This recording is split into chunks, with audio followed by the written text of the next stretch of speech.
Good afternoon. Welcome, everybody, as we have a, well, rather interesting bike coming towards the finish line. I think it will win the sprint, but the camera person might be a little bit too faster. Welcome from sunny Wallonia. This is Grand Prix Le Samyn, 202 kilometers from the Grand Place in Carignan all the way to the Emile van der Veldeplein here in Dour.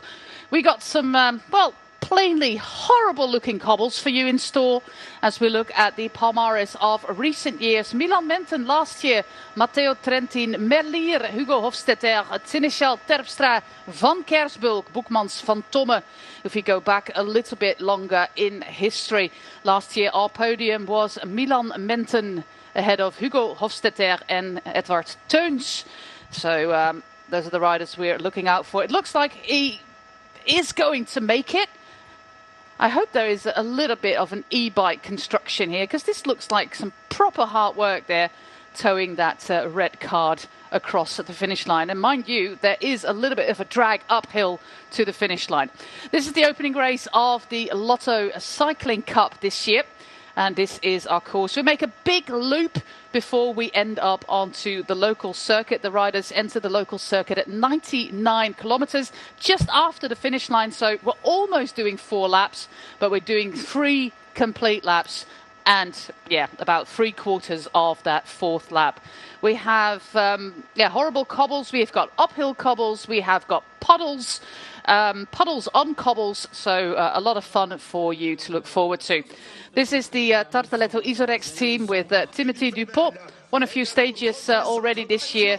Groupama FDG with Lawrence Pithy. A name to remember for today, the man from New Zealand.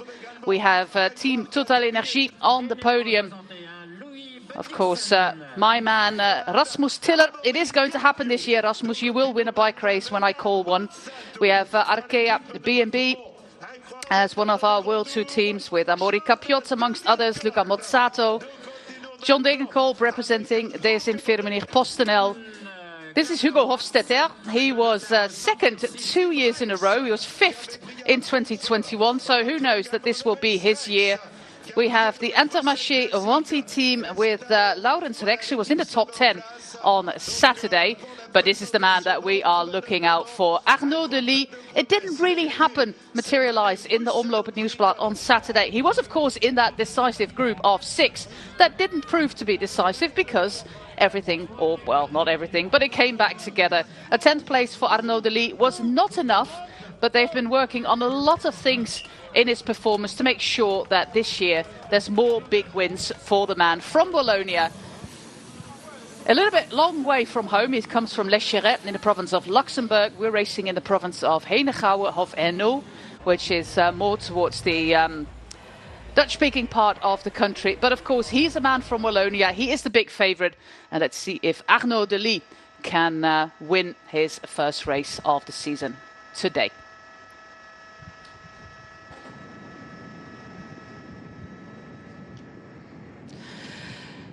Live on the road right now for the Grand Prix Le Samyn. Pretty old race, 163 riders at the start.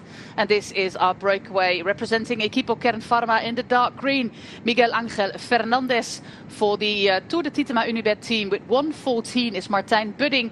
We have Enrico Daye of the team there in the green. That is the Philip Wagner team. We have Stijn Dame all the way at the back here with 1:86 for Volker Wessels. And one man in pink for the Van Rijssel-Roubaix team is Kevin Avoine. This is our breakaway, and the breakaway went, well, basically straight from the start in this year's edition. 202 kilometers, a little bit shorter than we did last year, but yeah, 7 kilometers in total. It will be almost identical to what we had last year. My name is José Bain. With me is Matt Stevens. Matt, are you ready for cobbles? I certainly am. We had a good warm-up on the weekend, didn't we, for opening weekend, but the season fully underway now. But yeah, I think I'm ready, Jose. It's a very fast race. We saw the women's race that you were commentating on earlier run off at a very hectic pace, but today 46 k's an hour average. These races just keep getting quicker and quicker. But as well as cobbles and climbs today, we've got for the vast majority of the day, because they started up in the north of the region that did a loop round, and we're heading back towards Dour for these finishing circuits. We might be on the circuits very shortly, actually. We're just about to enter onto the circuits, but they've had a tailwind for a while, which has added to that tempo. But over the last few years, I've had the privilege of commentating on this race. It's always an action-packed one, but this break's got a good lead, but this is a pretty decent field as well. We've got some very good riders here. Yeah, we got quite a few World Tour teams with Team Emirates, DSM Firmenich, PostNL, Alpes in de Koning, Arkea, B&B, Intermarché, Wanty. Those are our World Tour teams. Then, yeah, most of the usual suspects here when it comes to the pro teams, with Lotto Destiny starting with number 1. Milan Menten won that sprint last year here in Dour. The finish is exactly the same, and this is called the Rue du Verpignon. It is actually the first cobbled sector on our 26.1 loop. So yeah, we basically just entered the circuit just behind the finish line. So we're going to do an entire lap here of 26 odd kilometers, including this Rue du Verpignon, which is 1.6 kilometers long. It is I can say the most gentle of the cobbled sectors, because after this mat, it becomes much worse. Yeah, there's a couple of really decent sections, isn't there? And we've seen some big attacks, the likes of Florent Seneschal in the past, when a Quick Step not riding this one this year, but they've ridden it over the last few years, putting in some big digs. But there's a real nice sector that we'll see because we haven't gone through the finish line this time, but as you say, we pretty much do an entire lap before we pass through the finish, technically for the first time at 78.3. But there's a really good sector just before the finish, the Rue, not the Rue de Bellevue, it's the one just what is it? The Côte? No, there's a couple of sections anyway, so I can get my head round the finishing circuit. But with about 2Ks to go, we hit another sector which takes us into the finish. And there's a right-angled turn onto that one. And over the last few years, that has been really decisive. It's very hard to keep the pack together coming into the final on this one. We've had group sprints, but they've always been drastically reduced. This is a pretty selective course. Not super hilly, although there are a few little climbs, but it's just how much the field breaks up on these cobbled sectors. Still a long way to go, though, 97.4 Ks. And I think the gap to the main, or to the pack behind, is coming down gently. It's around 3.5 minutes. But yeah, a pretty decent day, actually. Unusual to see the sun out in Belgium this time of year.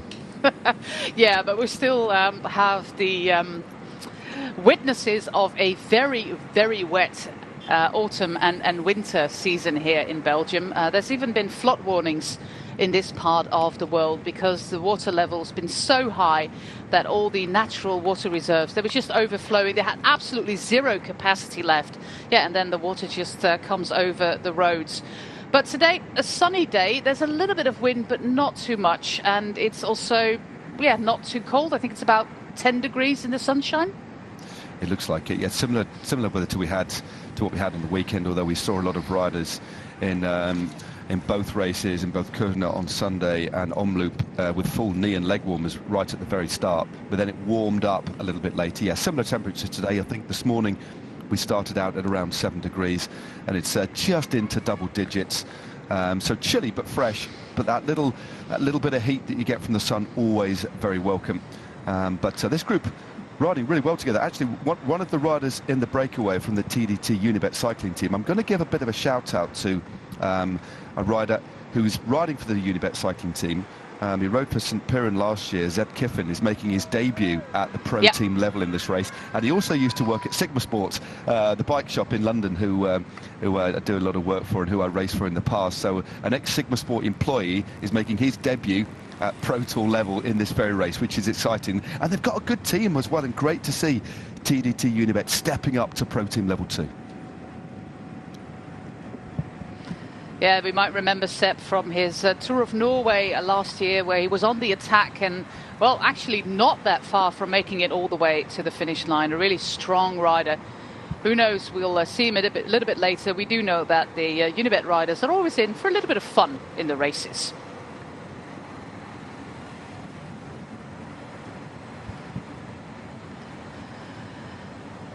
This is Kevin Avoine, 26-year-old from France, who won the mountain jersey in the Tour de la Provence 4-day stage race in, well, de Provence, that we had, I think 2 weeks ago. His sister also races bikes. I think she was actually on the start line of the women's race that just finished. This is a man of the Equipo Kern Pharma team. His name is Miguel Angel Fernandez Ruiz, his full name. And they are racing here. One of their first outings actually in the north of Europe. They're also racing on Sunday, or not this Sunday, but the Sunday after that, in the Grand Prix Montserrat. You don't often see the Equipo Kern Pharma team racing up in the north, but they are here to race, and they got a pretty big appointment on the calendar this year with the Vuelta. Yep. Oh no, it's a big deal for any of the wildcard invitees. That's pretty much makes the year and can enormously affect sponsorship. There's a degree of uncertainty with the teams that operate at pro team level, so the second division of the sport, in relation to getting invites to Grand Tours. It can also be quite political as well, and you do get several teams coming into the season. Not so much in the Tour de France, that does play out a little bit, but especially in the Vuelta and the Giro d'Italia, when the organisers want to try and look after the domestic teams, there's always one or two teams that are left out, but their hope is to ride it. But there's a lot of disappointment, which can affect the business model. So that'd be great for Equipo Kern Pharma. Again, not a team full of big megastars, but I think what they will do is prepare themselves as best they can, and we'll see them go on the attack in the Vuelta. A bit of a wait until the final Grand Tour of the season. But I guess it's not that far, really, until we hit the Giro. I know. Oh, yeah. I mean, opening weekend, we're already talking about the Vuelta, the Giro. I don't know, the Giro's kind of 8 weeks away, isn't it, really? But Grand Tour season will be upon us. I'm just chuffed to get the Cobble Classics underway. It was a really exciting opening weekend, but it does feel as if we're properly in full swing now, doesn't it? Yeah, and it's 150 days to the Olympic Games, which is one of my highlights of this season. But yeah, 2024 is going to be lit, and the Cobbled Classics have started off with a double win for the Visma Lease bike team. They're not here. They're not racing this one. We do know that Wout van Aert and his compadres have taken a plane to Tenerife and are training on the Teide, on the volcano there.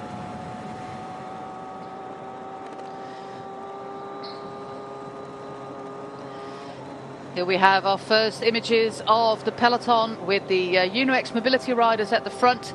Prominently, always with his moustache, is Erik Reisel. Very recognisable. It was always your twin, Matt, before you shaved off your moustache. I didn't realise that. I'll have to take some photos from. Look at some photos. Nobody's ever said that to me, but now I'm going to take a keen interest. Talking of moustaches, it was quite interesting to see Julien Alaphilippe with sans moustache on the weekend. It took me a while to get used to that. Yeah. Yeah, what a sad weekend for Julien with that crash together with Kasper Asgreen.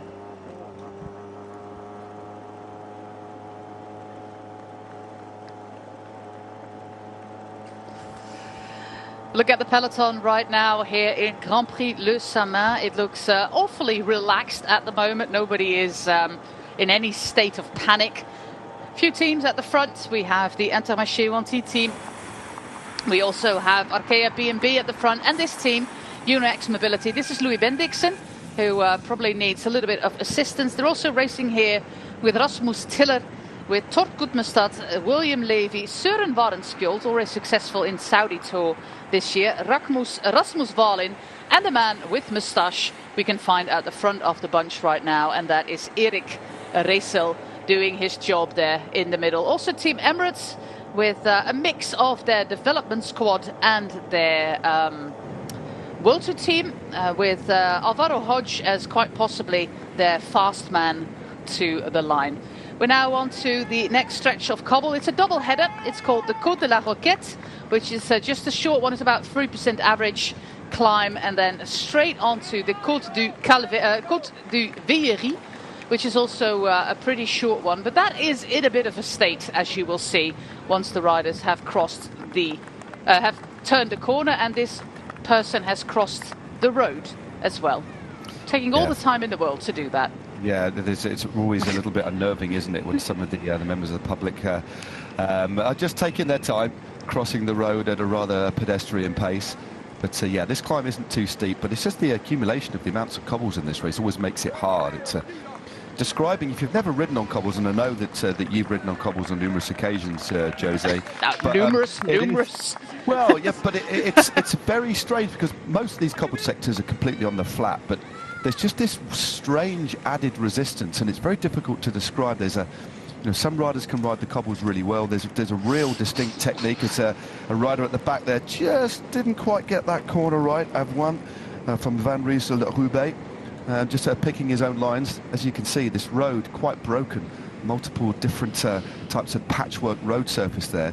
But riding on the cobbles on the flat, although you're not gaining any altitude, this added resistance almost makes it like climbing. You can actually, your heart rate elevates just to get the bike across the cobbles. It really is quite taxing.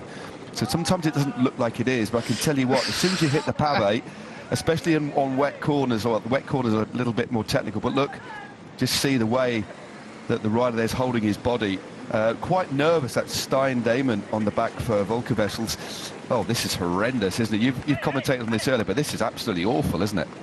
Yeah, this is the worst of them all. It looks like Steindam is having a little bit of an issue here on the cobble, trying to go all the way to the left side where it's a little bit smoother.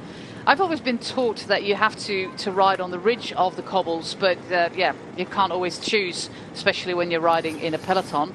But yeah, what I've been told by two Roubaix champions that I happen to know, Servas Knave and Magnus Bakstedt, is just to go as fast as you can on the ridge of the cobbles and relax. And relaxing on cobbles is something that is, well, not really that easy, because you have the tendency to really grip your handlebars to get some sort of grip, which you cannot, because you just have to go with the flow and cobble along. Yeah, definitely. No, it's quite counterintuitive. You can't relax. You do feel tense, but you have to relax a little bit on your bike and just let the bike go where it needs to go. Obviously, you've got to stay stable. But just look, we just saw that cobbled sector that they've just been over. It's pretty technical. There's a couple of little almost chicanes in it which are wet. So as you can see, although there's still 90 k's to go, the peloton really moving quickly to make sure that all of their key riders, even at this relatively early stage of the race, still about two and a bit hours of racing, to get themselves in position, because we could already see a few little splits. Some riders getting detached here. So UAE Team Emirates and Una X Mobility really lifting the pace, and as a result the gap has come down by about 15 or 20 seconds as they hit this sector.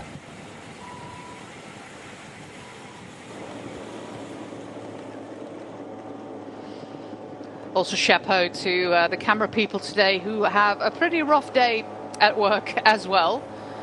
And yeah, you can see also for the camera bikes, it's pretty difficult to move up. That was a close call, that one. Yep, sorry, I was on the edge of my seat. Just the way, I think it's Vink on the front, the way he carried that pace into the corner, he had to check. You see, he was leaning the bike over, drifting too much, just had to straighten the bike immediately to get some more grip again. I would say he's kept it upright, but he did take that corner pretty hot. And back to the breakaway earlier on, we saw, I think it was Stein Dahlmann, actually quite nervous, looked very rigid on his bike. What you were talking about is being relaxed, but he certainly wasn't, didn't quite have the same confident technique as the other riders, and as a result lost several lengths. Well, you won't find me anywhere near wet cobbles, that's for sure. That is an absolute no-go. And whenever I see the images of Lizzie Deignan winning that super wet, super scary first women's Roubaix, I am in absolute awe. And the same goes, of course, for the win that year of Sonny Colbrelli, of Gianni Moscon almost winning it, to be quite frank. So yeah, we might have a wet Roubaix, but yeah, for my own sake, I do hope we get a few weeks without rain, because I'm kind of fed up with cleaning my bike every time. That's a fair point. You've got to look after yourself, and I'm not a big fan of cleaning my bike, I must admit, but no, I remember that was, I mean, this is a great shot. Look at the damage that's been caused at the back here. They are really pressing on. It's fair to say that Uno X Mobility have hit this sector with real aggression, and look, they've got 4 or 5 riders already at the front of this bunch, and they're continuing to press home this advantage just to try and split things up. Those cobbles, as you can see by just the bumping of our TV images here, are very, very rough. There's mud on the inside, there's wet on the right-hand side. These are real connoisseur cobbles, I think it's fair to say here. Yeah, the UNOX team with two big favourites for today in Søren Varenskjold and also my man Rasmus Tiller. You know that I'm a bit of a fan of Rasmus, and I like Rasmus as well. I like Rasmus. Yeah, he's cool. All the way at the tail end of the peloton, we see the riders struggling a bit, including Laurens Pithy, who is, in my opinion, one of the riders who could do well today. But I wonder, does he have like maybe a problem with a flat tyre or something here? Yeah, I don't. He's continuing to ride, but given the form he's in and given his rides over the weekend, especially on Sunday, he shouldn't be here. He shouldn't be here. This suggests to me that he's got a bit of an issue. Can't quite tell if he's riding on the rim. The bike just looked a little bit stable, and he might actually be coming back from an incident. I'm not too sure, but ordinarily Pithy would not be in that position, would not be the shape he's in. And actually talked a little bit earlier about how many of the World Tour teams here, Jose, have got riders from their development teams in them. This flipped over. For the team that we actually have here is the Equipe Continental Groupama FDJ team.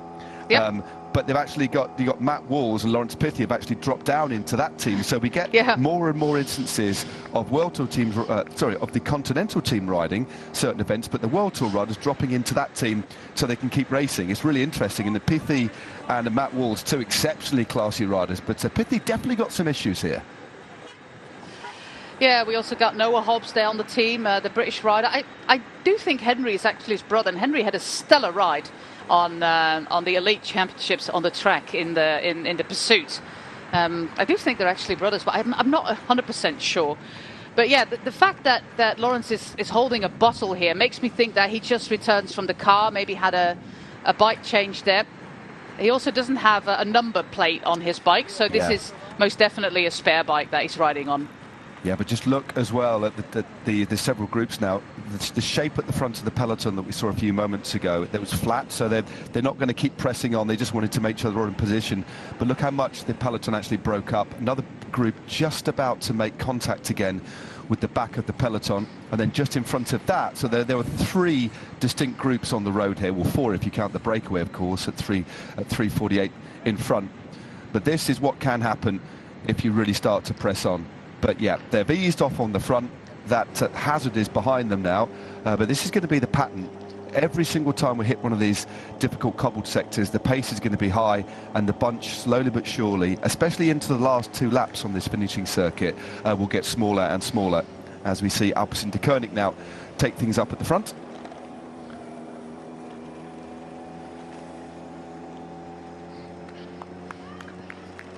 Yeah, Alpecin de Koning, a little bit of a rough start to the season. Only one win so far for Axel Laurens. I think it was in Étoile de Bessèges. Jasper Philipsen didn't have the best of opening weekends, to be honest with you. So yeah, they're racing here today, the team in jeans. I lost them on my start sheet. Well, oh, there they are.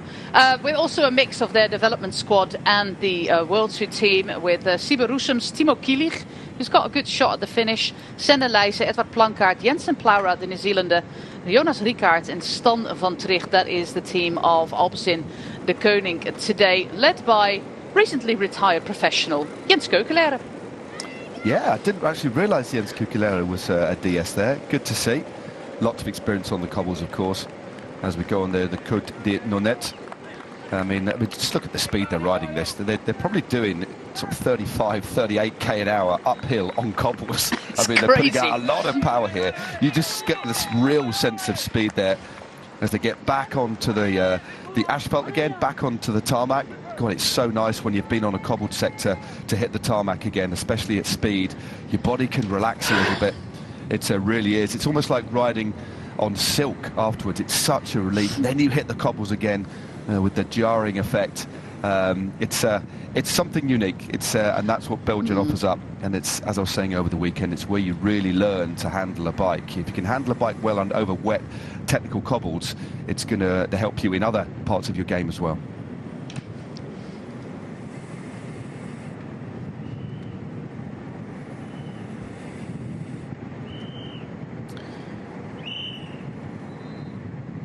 As you're watching on Discovery Plus on our digital platforms, uninterrupted coverage of Le Samyn, now in its 56th edition. A couple of previous winners amongst the field, including Hugo Hofstetter, who won this race back in 2020, and Milan Menton, who won this race in 2023. Milan Menton, part of the Lotto Destiny squad, with number 1 on his back as we head up a small climb. Breakaway now with a lead of 3 minutes and 32 seconds as we head up this small climb. We passed through the finish line for the first time proper with 78.3 kilometres to go.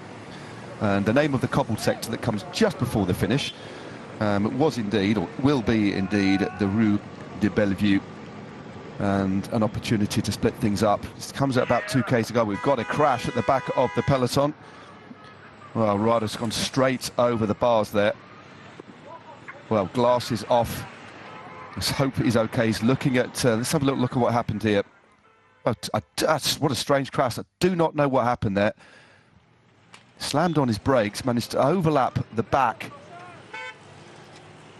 wheel of the rider in front and catapulted himself right over the bars. There we go, Matthias van Overberger of the Philip Wagner Bazin team, on the Continental teams riding here today. He's got a colleague in the breakaway, Enrico Day. But no, a quite bizarre crash there. I'm wondering if he got his front wheel caught in the little rut. Quite often you'll see the different sorts of road surfaces we get here, especially in Belgium. We've got asphalt, of course. We've got cobbles, there's plenty of those today. And then quite often there's big concrete slabs with ruts in between. If you get your wheel caught, that can actually throw you off balance. But again, on this little cobbled sector, again, Uno X Mobility have come into this race with a real plan. Is to try and make it as hard as possible as they rocket up this little climb. And the gap, as a net result, decreasing. Another 20 seconds or so just taken off on one sector. And I don't really think, Jose, that Uno X are necessarily here even trying to chase the breakaway. They're riding their own race here just because of the nature of this course, the amount of hazards, the amount of cobbled sectors, the amount of little climbs. It's just about making it as hard as possible, and as a result the break will eventually be caught, one would imagine. Yeah, and stay out of trouble at the front of the bunch. That is and with these cobbled sectors that we have on this lap, we are making our way to the last one of the circuit, the Rue de Bellevue. You have to find your way. You have to find your place at the front. Otherwise, if you get caught up, it's going to be a pretty hard battle to make your way back to the front.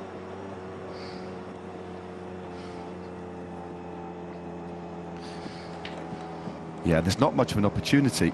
I mean, this finishing circuit, 26.2 k's round, there's a lot of sectors densely packed. So, yeah, not much opportunity to make amends in between.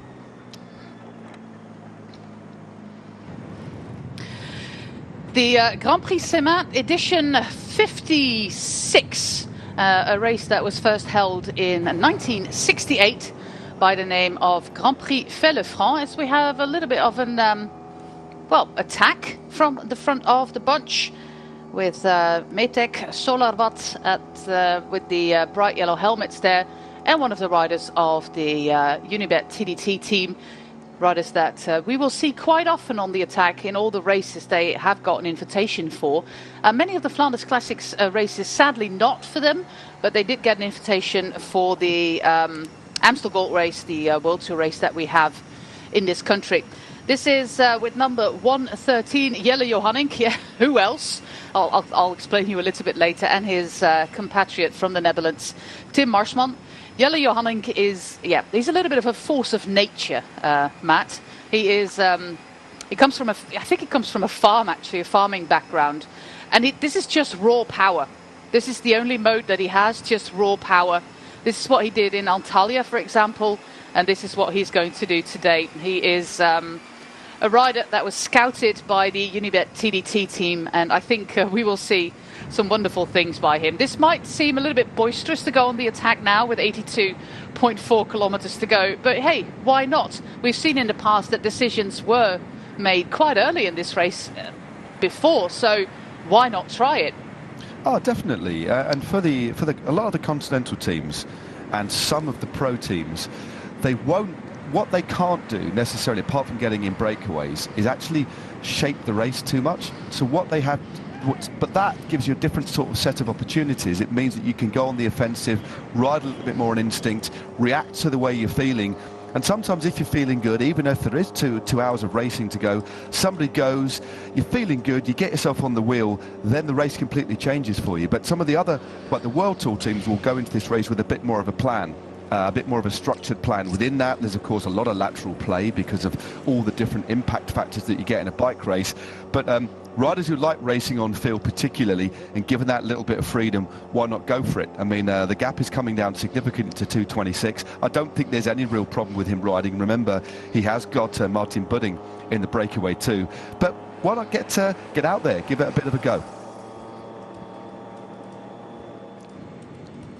Yeah, but before these two guys went on the attack, I was just going to tell you a little bit about the name of this race. The first edition was in 1968. It was called the Grand Prix Fait-le-Franc, which is a place name here. And it was won by José Samyn, the French rider who, was considered, Belgian, north of France. But the year after, in 1969, at a kermesse in Zinghem, in West Flanders, from the top of my head, he ran into a spectator.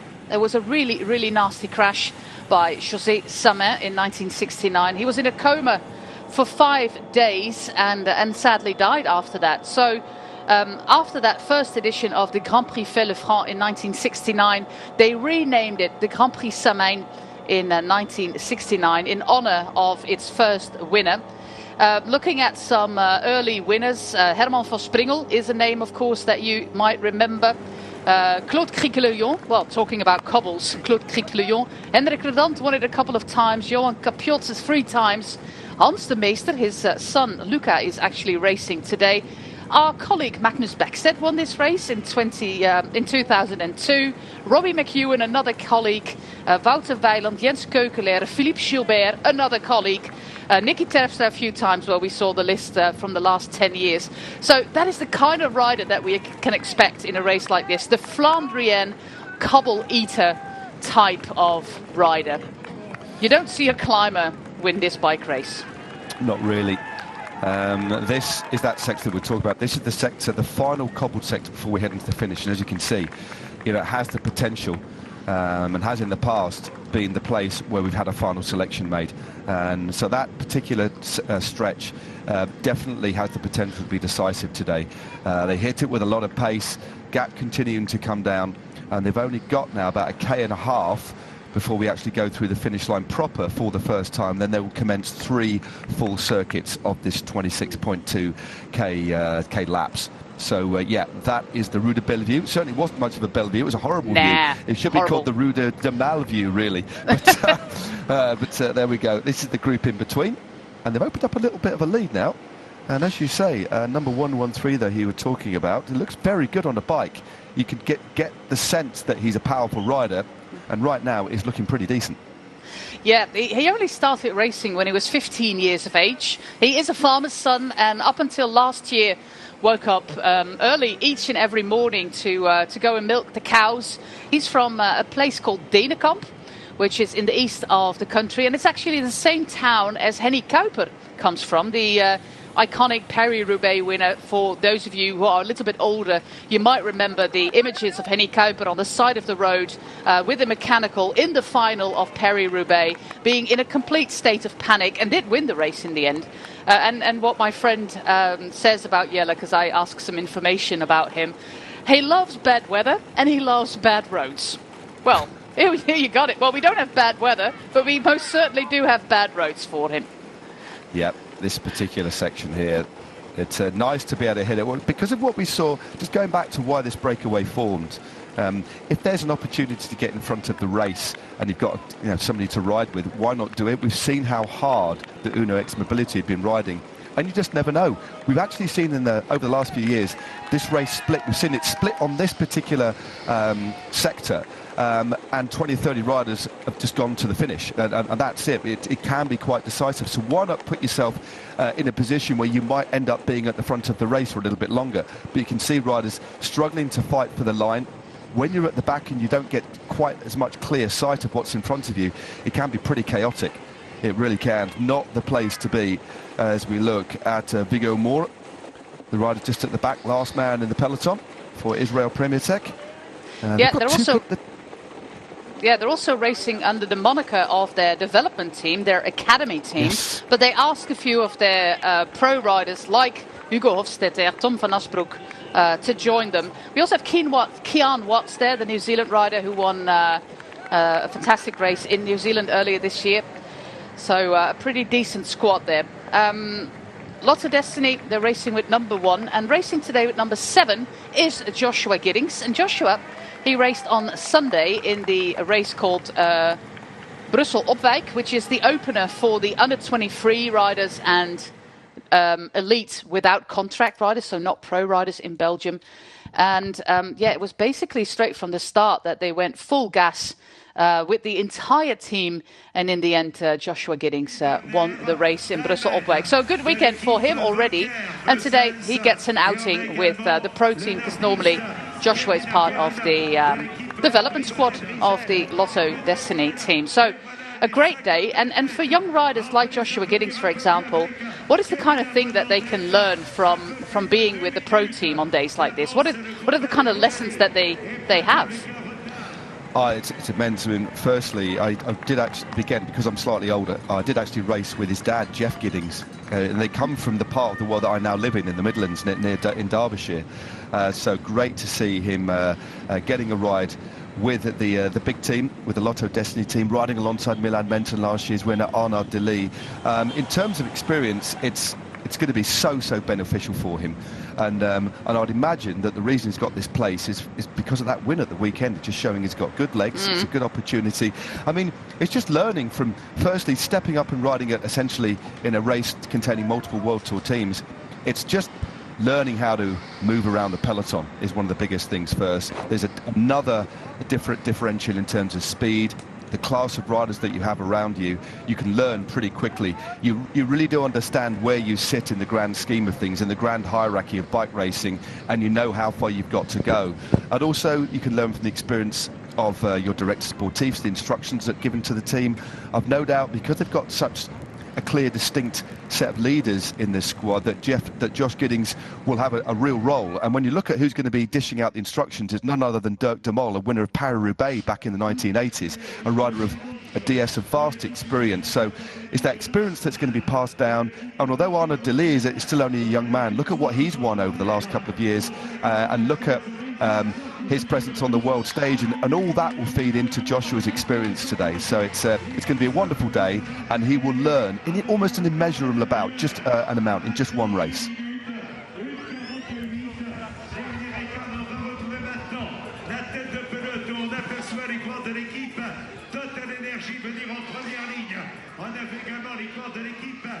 And we've got more attacks as it comes from the peloton. And mind you, we still have 3 more laps to go. And the peloton is most definitely not waiting for that final lap, which I personally applaud. That's it. Keep that pace nice and high.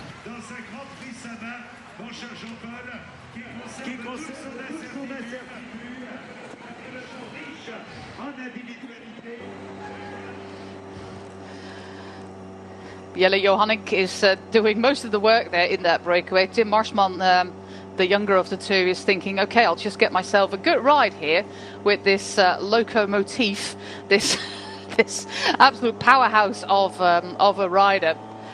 But the peloton, they're actually not that far back. But due to this counter-attack, Matt, our leaders have lost a considerable amount of time. Yeah, 1:46. Just the pace that they hit that previous cobbled sector at the Rue de Bellevue, they took a lot off there. The fact that they've got this little group in front, as you say, is almost another little bit of a carrot to try and pursue. I don't think the World Tour teams, as I was explaining before, will be too bothered about these sorts of splits. It's about forcing the pace, making sure that their leaders are at or near the front, and also so they can dictate the terms. And we know over the last couple of seasons that Uno X are a team that have really... They've always punched above their weight. Even a couple of seasons ago, they were a team that intrigued me, that they've got great ambition to move ultimately to the World Tour. They've already got a Tour de France ride under their belt. They've got more experience in the team this year.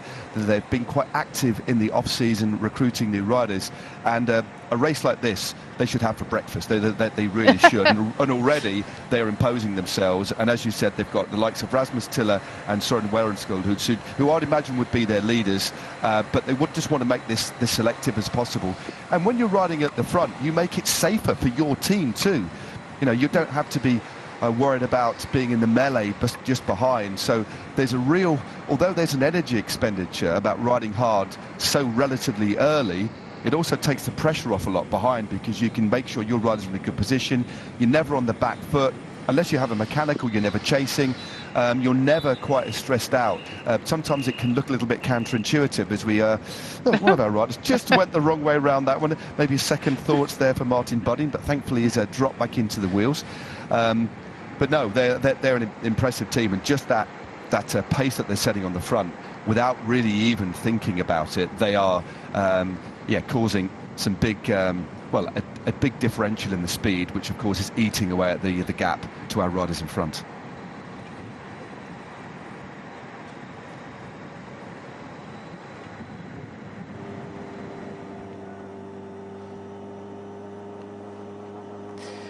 Tim Marsman, the man in the dark blue with the bright yellow helmet, followed by Jelle Johanning, two guys from the Netherlands, but we can see that the peloton is actually not that far behind.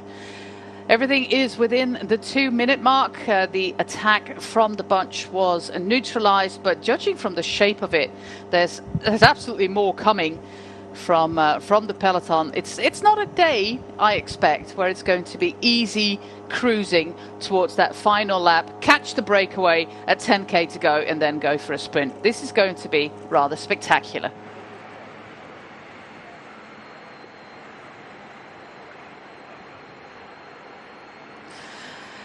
We're at the back of the bunch with number 131. We have Hugo Hofstetter. He's a little bit further in front. There he is, 131. And Joshua Giddings with number 7 just in front of him. We just discussed Joshua's win in Brussel-Opwijk on Sunday. Yeah, Hugo Hofstetter has got a pretty decent track record here. He won the race in 2020. He was 5th in 21. He was 2nd in 22. And he was also the runner-up last year. So you can imagine that Hofstetter, as you should pronounce it apparently, is a man who likes a little bit of awful cobbles, so to say, but also a man in form. We have seen him race before when he was, maybe not intentionally beaten by his lead-out man, Tom van Asbroek, but the plan in that last stage of Tour de la Provence was to launch Hofstetter towards that finish line. But Tom van Asbroek was so strong, according to his own account, that he just went for the win himself. Yeah, that doesn't happen very often. It can cause ructions in teams sometimes, but quite often we see lead-out riders, especially if it's safe to do so, actually running away with the win, especially if you've got a pretty generous sprinter or team leader. We have seen it in the past. I think one of the most famous examples would be a 1-2. I think it was actually in the Tour of Britain when Mark Renshaw was leading out Mark Cavendish, but took so much pace into the final corner, Cav just let the wheel go. And Mark Renshaw went on to win himself. I don't think he could quite believe it. But that led to Mark Renshaw then moving on to a different team, thinking that he could ultimately become a sprinter himself. Didn't quite work out for him, and he went back to lead-out duties. But occasionally it does happen, and that's one of the biggest examples, or the most memorable examples I can think of. But yeah, it does happen from time to time. And now they're back together, Renshaw and Cavendish at Astana. This is, this is not exactly a place to park your car, and then you also get butt first into the mud. What a horrible day for Francesco Galvan, who a couple of years ago sprinted to a podium place in Grand Prix La Marseillaise. Hopefully his bike is cleared, but yeah, ending up in the barbed wire. Luckily only the bike, not the rider, like Johnny Hogeland did many years ago in the Tour de France. But that was an unlucky little episode there for the Spaniard on the Equipo Ken Pharma team. Yeah, I mean, it looked like it was more I don't think, thankfully, it was actually barbed wire. It was definitely wire. It looked like it might have been that sort of electrified wire, but his brakes, his brakes and his handlebars had got tangled up. He clearly catapulted himself over that ditch. But Don't do that. It is amazing sometimes. I mean, you're in the lap of the gods, really. Sometimes you crash and you can try and lay the bike down in a certain way, or at least go towards a soft spot. But quite often, the crashes are so chaotic and so random, you can end up in the most strangest of places, but actually come off relatively unscathed. Crashing on a bike isn't something.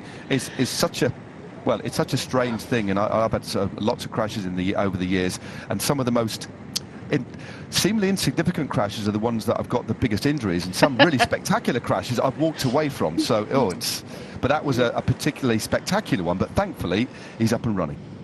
Yeah, I do a lot of things on a bike to kind of get the feeling of what the peloton is going through, whether that is climbing a mountain, going over cobbles. But there's two things I will not do. That's riding on an indoor velodrome, and that's crashing. I'm not going to try out crashing for my job to give you, as a viewer, a better idea of what it's like. I'll just leave that to Matt.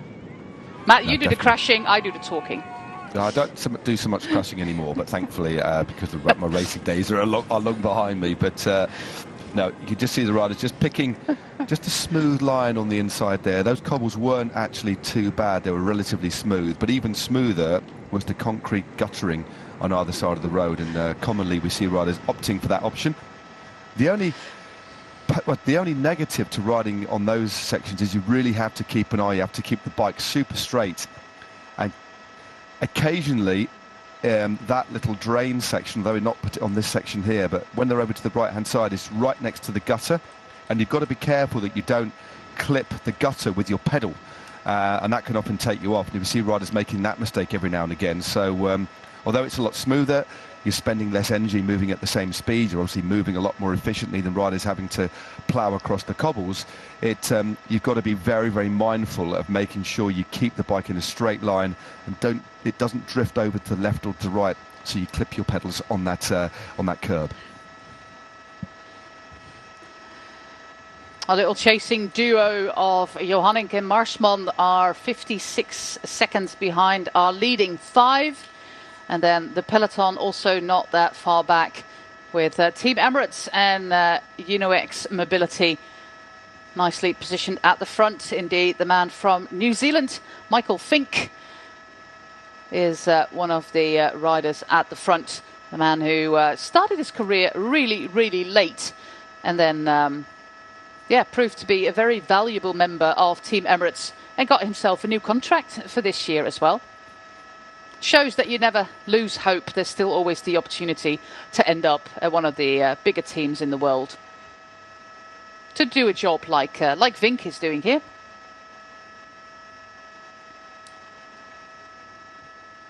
Judging by the shape of that peloton, Matt, the pace is okay, but it's still nervous. Yeah, it's, as you say, it's flat at the front.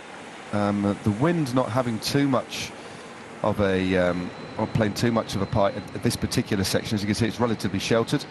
There are some sections where it's quite exposed, but so it's flat across the front. But this little group are moving exceptionally quickly. They're now only at 49 seconds, and the peloton now at 118. So our two counter-attackers have actually made quite an impression on the front. The big differences were made by the group behind, of course, being led by UnoX as they headed into those technical cobbled sectors. But these two riders on their own over the last 30 Ks, 25 Ks have been away approximately now, have actually done very well. They're moving really quickly, and the average speed today so far still at or around 45, 46 Ks an hour, so very, very quickly. But slowly but surely, kilometre by kilometre, the race is coming back together, and that's no surprise as we head deeper into these laps. And there's a sight there of Anthony Tergy, a very capable rider on this sort of terrain. Yep. I'm not too sure if he's actually clipped off the front or he's actually off the back. Well, the Total Energie team have a little bit of a problem because they don't get the invitations to the big races. They were not present. Were they in Omloop Nieuwsblad? I think they were not. And that is because of Peter Sagan having left, having retired, and new teams coming to the front, also eyeing the wildcards like Tudor, like Q36.5. And they're missing out on quite a few wildcards, the Total Energy team, for the Northern European Classics. And yeah, that is a problem for Anthony Turgis, who 2 seasons ago had one of the more consistent cobbled seasons of any rider, being in the top 10, close to the top 10 for the entire classic season. Yeah, being on a team without the invitations for the classics, because they are, of course, a team that rely on invitations, and they do get them for World Tour races because they ended up, what was it? No, they don't anymore because X get them. X was third. It's been Lotto and Israel, so they don't get the automatic ones. Yeah, so Total Energies, I don't think they rode on Saturday. I don't remember. I was commentating on it, but I've got my start sheet from Sunday still. They did ride in Kurna, but of course Kurna wasn't a World Tour race. And as you say, they're an interesting team. And since Peter Sagan has moved on, they haven't yet filled the void. There was talk, wasn't there? A quite speculative talk, I think, of Julien Alaphilippe perhaps joining their ranks last year, but that was knocked on the head. But they're a team. The company is one of the biggest in the world. I mean, it's an absolutely enormous company, one of the top 10 listed companies in the world in terms of size, capital. But their bike team seems to lack a bit of ambition. But I think I wouldn't surprise me if Alaphilippe goes there in the next couple of years. No, following the drama from the Patrick Lefevre interview. There was also an analysis in Het Laatste Nieuws, the Belgian newspaper, and they did mention that after last year, so for this year and for 25, Total Energie offered a contract similar to the conditions that he had on Soudal Quickstep. And Lefevre asked Alaphilippe, do you want to go? And Alaphilippe said, no, I want to. He had a 3-year contract with Soudal Quickstep. I want to stay here. And Alaphilippe has been with Quickstep since the early beginnings of his career, being part of the development setup of Lefevre. So there was a deal on the table, apparently, for Total Energie, where he could just go and move over. They would agree amicably between the two teams to skip that 3rd year of his contract on Quickstep, and then go on to Total Energie on the exact same conditions that he has on Lefevre's team. That was in the media after the drama following Lefevre's scathing of Maillon Rousse and Alaphilippe himself.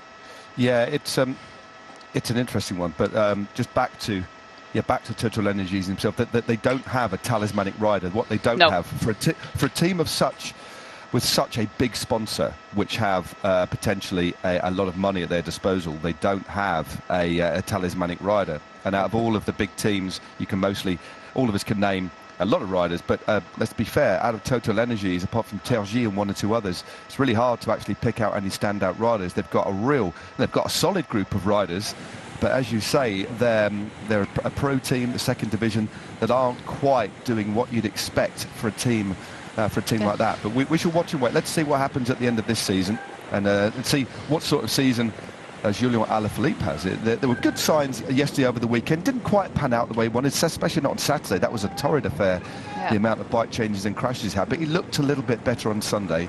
But we'll watch with interest. So they did get E3, Saxo Classic. They did get Gent-Wevelgem. They did get Paris-Roubaix, but they didn't get a wild card for the Tour of Flanders. So, yeah, that is harsh for them, and that's why points are important for the next cycle. That is a whole other discussion. We go back to our first group with our Spaniard at the back, the 26-year-old Miguel Ángel Fernández. Just ahead of him in the colours of Volker Wessels is Stijn Damen, a former under-23 Dutch national champion. He's 24. In front of him, in the colours that somebody on Twitter reminded me of, are very similar to the Phonak days. Remember that? Floyd Landis and his band. That is a Philip Wagner team, and Philip Wagner is actually a producer of charcuterie. That is the colours of Phonak. His name is Andrico Day. He's a 20-year-old from Belgium. Then we have Martijn Budding of the Unibet Tour de Titema, and the last man in the breakaway in pink is Kevin Avoine. These are our two chasers. At the front, Jelle Johanning, a man from the Netherlands, and on his wheel, Tim Marsman, another man from the Netherlands, racing for the Metec Solavat team. That is, one of the better development squads in my country. Quite a few good riders come from that. Think of Tibor Del Grosso, for example, the under-23 cyclocross world champion. Huub Arts, another rider, comes from Metec. He's now with Intermarché, who was fifth on the, or third actually, on the last stage in the Tour of Oman. So they have a good track record of developing riders at the Metec team, and they really rely on these kind of races to get going, because in the Netherlands there's hardly any professional bike races left, sadly. Yeah, it is a big shame, isn't it? So races like this, massively important. As we go back to a race, Fernandez on the back, just really revving, quite a relatively low gear. Riders adopting different styles to get over this pavé, but they are really shifting here. Just look at the effort that this Spaniard is having to put in just to stay behind. But I tell you what, our group of chasers, Johannik and Marsman, I think it's fair to say that from what I've seen so far, Johannik is looks to be the stronger of the two. Just looks a little bit steadier on his bike. Has got that real classic style, slightly higher gear, so a lower cadence, and just rolling it over. It looks far more comfortable on the cobbles, and he's actually dropping Tim Marsman. And they've put, look at the gap, 32 seconds, 1:23 to the peloton. I must admit, Tergis is it's about 10-15 seconds off the front of the bunch. A weird move for Tergis. I mean, kind of, I don't know, it's a strange one, and maybe he's trying to anticipate Uno X going hard and he'll be at the front of the race. But right now, with 64 Ks to go, to be so low with the way the race is poised at the moment is a strange one for me, for Anthony Tergis. Yeah, the way that Jelle Johanning, the man of the Unibet to the Titema team, just floated over these cobbles, shows that he eats them for breakfast. That was a really solid performance there by him. We're leaving Tim Marsman behind, who in itself is a pretty decent rider. The Flanders Tomorrow Tour is one of the stage races that we have in Belgium for the under-23s. He was the runner-up last year, so a pretty decent rider. Lars Boven, who's now a professional with Visma Lease Bike, won that year. And in the top 10, we also find Huub Arts, there he is again, Tim van Dijken, and Colby Simmons, the brother of Quinn Simmons. Quite a few teams, quite a few big teams that we saw in the classics over the weekend are not here. We don't have Soudal Quickstep, we don't have Visma Lease Bike, and we don't have Lidl Trek.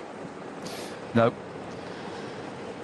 there's a few missing, but again, this race always has a pretty decent feel, but it's never completely stacked with World Tour teams. But saying that, there are still a few, what team at DSM here? Sorry, it's a development team, isn't it? But we've got Alpecin here, UAE.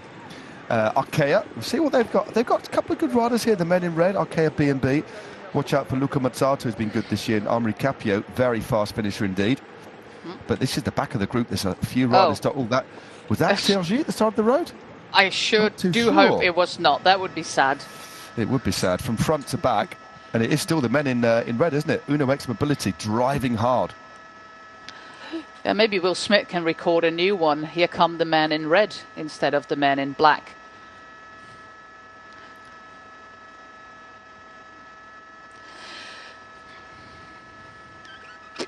With Todd Goodmestad at the front, we have Uno X in control at the moment.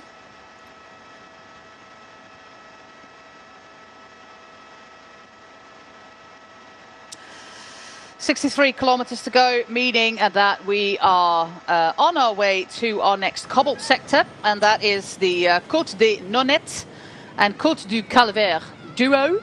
As Jelle Johanning this man is a force of nature. It's a force of nature, as I said before. A farmer's son, just like Arnaud Delis. He started racing not at 15, but at 17 years of age. So really, really quite late. With a career in football before, but there's a lot of margin on this man who just is going to single-handedly make his way to the breakaway, it seems. Yeah, it's been impressive. When they first went clear, I thought this looks a little bit speculative. I don't know really what the purpose is, but sometimes, but you should never criticise riders for racing on instinct. And that, as I said before, a lot of these Conti teams, and even some of these pro teams, the second division teams, just have to feel the race, and obviously feel how their legs are and sense an opportunity. But that's an impressive ride. Although there's still a long way to go, it'll be interesting to see how much he can recuperate and how much difference he can make, and whether he can survive at the front of the race as we get deeper and deeper into it towards the end. But just in terms of a little bit of a set piece, this is massively impressive. You said that he's a rider to watch out for, and this display is mightily impressive, because he's actually doing the same speed and marginally quicker than the peloton behind, being led by the mass ranks of Uno X. So yeah, a really impressive ride here, and it does look as if he is going to bridge across the gaps now, just 12 seconds. He looks great on a bike, but he might sit on for a bit, but that means we've got 2 TDT Unibet cycling team riders out in front, so that's a great move. This is absolutely crazy ride by this man from the east of the country of the Netherlands. What a force of nature.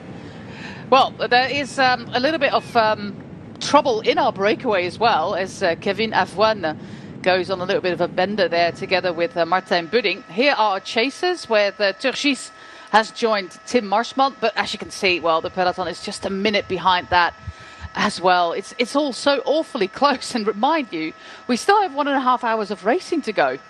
I know. Well, I'm a little bit puzzled at the Tergis move there, unless he wants to just make sure he's in front for this next cobbled sector.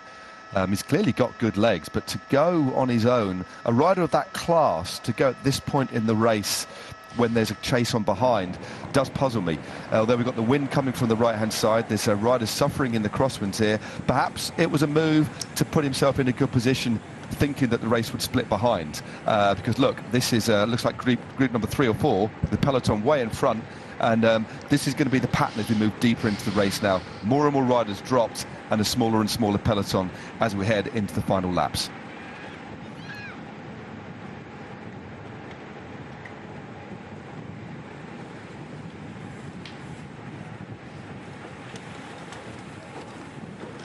"60 kilometers to go in this year's edition of Le Samyn." We have, one of our counter-attackers, Jelle Johannink, almost making it to the breakaway. This is a dropped group from the peloton, as far as I'm aware.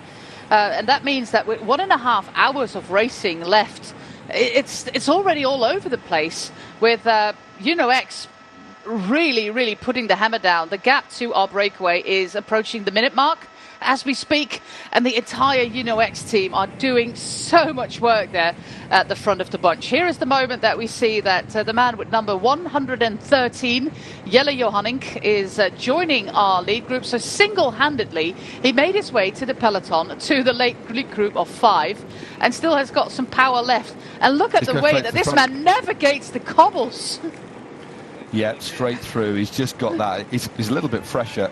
Remember, the other riders have been out in front for a long time. This is a 204-kilometre race, 140 k's already in the legs, and Fernandez grinding a huge gear. That's generally indicative of a rider starting to tire, unless of course his gears are broke. But just behind again, Uno X Mobility absolutely hoofing it up this little climb, this cobbled climb here. 59.9 k's to go. But yeah, a great move to get across that gap by the man from TDT Unibet Cycling. Very impressive. But and I think, well, Tergis has now been caught. That little foray off the front. There he is, just slotted in 5th or 6th wheel. So he's still in a good position. But for me, an odd little move. But hey, I can't explain everything. But Tergis might want to save himself for the latter part of the race. But yeah, 22 seconds is the gap, and they are absolutely on the rivet here. Yeah, our next cobbled sector is coming up really fast, and that is the Rue de Bellevue, 5 kilometers from now. We cross the finish line again at 52, and then we've got 2 more laps to go. But look at this. This is like a team time trial there of the Uno X Mobility team. Well, look at you can see Tergis. He's just off the wheel there. He's P5, and I'm sure he will get back on, but they are full throttle, almost like coming into the finish, 10k, 5k to go speed. They're determined to rip this race apart. They've already seen 20 or 30 riders go out the back in the crosswinds, and they're determined to do it again.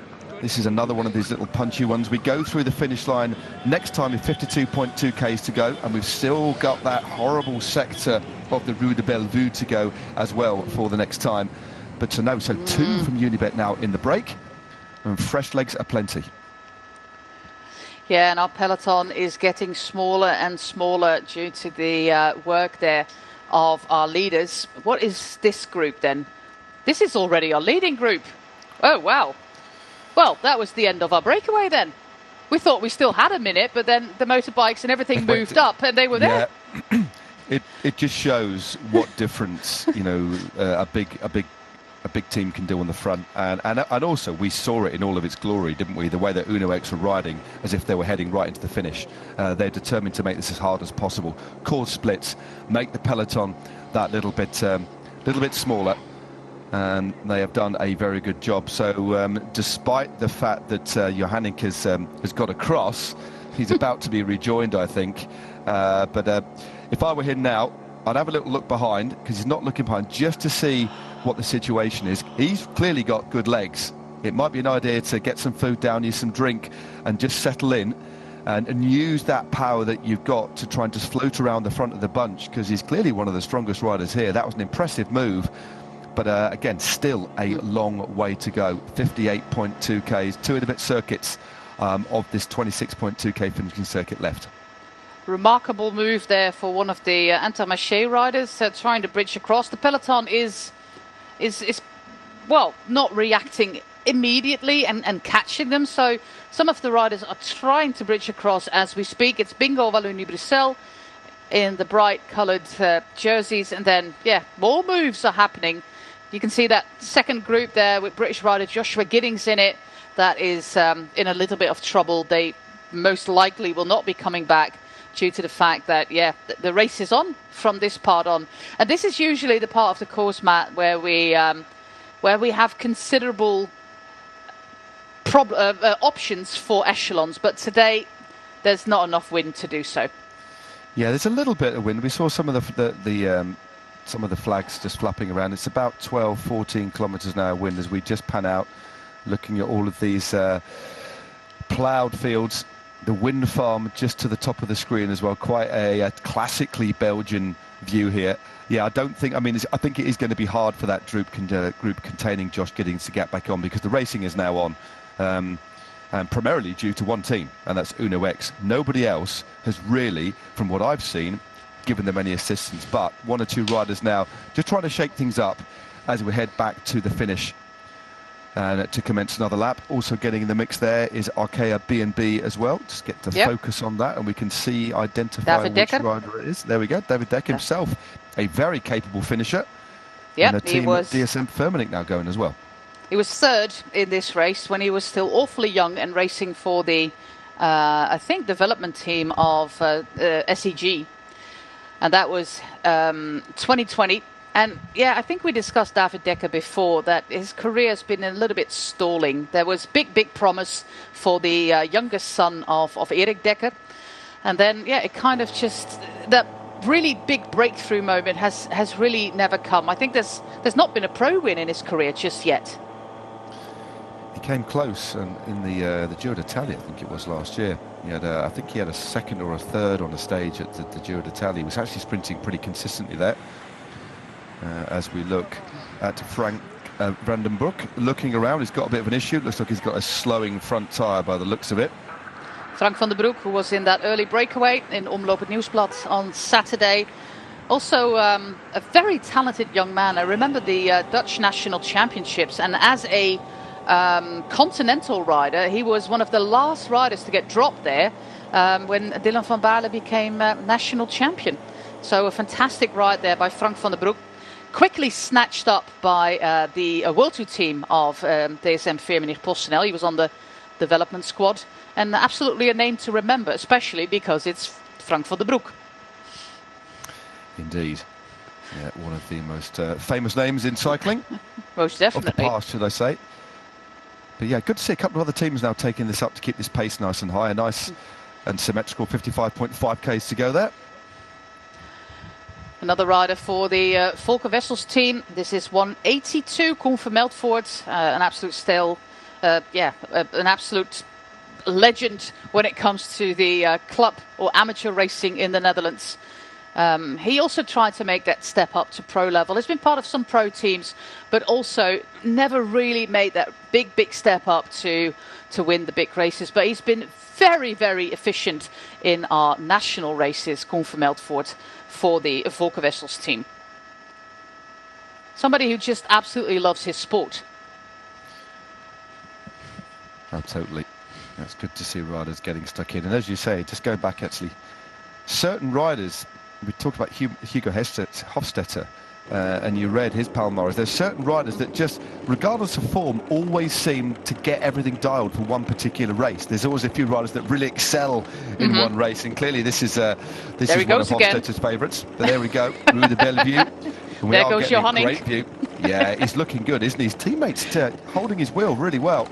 And why not invest a little bit more just to keep yourself at the front, because then they know that the bunch aren't too far behind, and the longer they stay out in front, the stronger the possibility of, although you're going to be using a lot of energy, they've been out in front for a long time, it's a good idea to try and stay in front, ease off when they get to the main road again, because we could see some big splits behind, and you do end up at the front of the race. So quite often on these sorts of courses, it might, well, do you want to save energy all the time?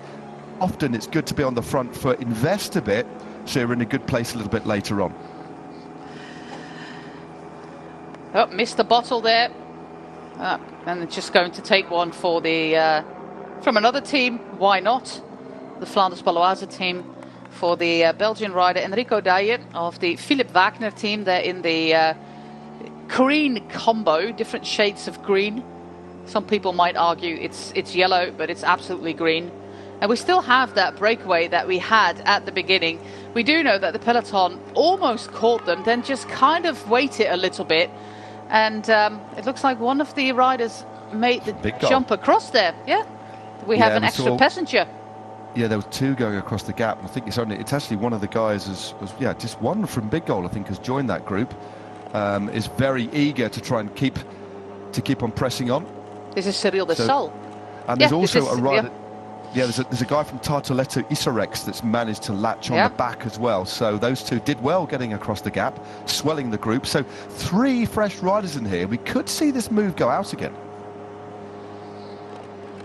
2 Belgian riders joined the fun at the front. And then we have another group that is not a peloton, or it's a peloton in disarray. There's all sorts of things happening right now, with some of the Arkea riders trying to bridge across. We see Israel Premier Tech as well, Total Energy, Intermarché-Wanty.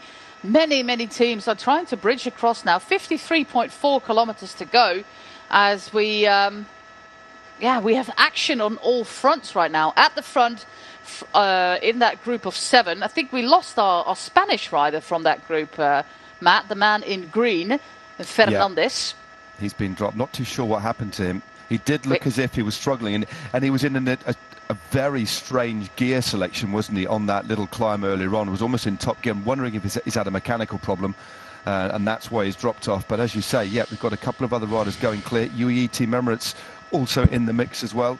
All of the World Tour teams represented here, trying to make sure they've got representation as the race really hots up. Just over an hour of racing to go now, but it's super aggressive, and if you get caught on the back foot, it could be all over. Yeah, we have Pavel Bittner, the Czech rider of DSM Firmenich, in that move over there. David Dekker yet again with a little move. William Bloemen-Levy for UNOX was part of the proceedings at the front. A team that I miss completely in all the action right now is Alpecin de Koning. Yep, I didn't see any of them up near the front there. Coming into the finish again, up this little bit of a drag. It's worth remembering that the finish is up a slight incline of about 2%, but they're moving very well here. Martijn Budding leading the group as we... Jelle Johannek leading the group with Martijn Budding there in last position. So our breakaway is now 7 riders.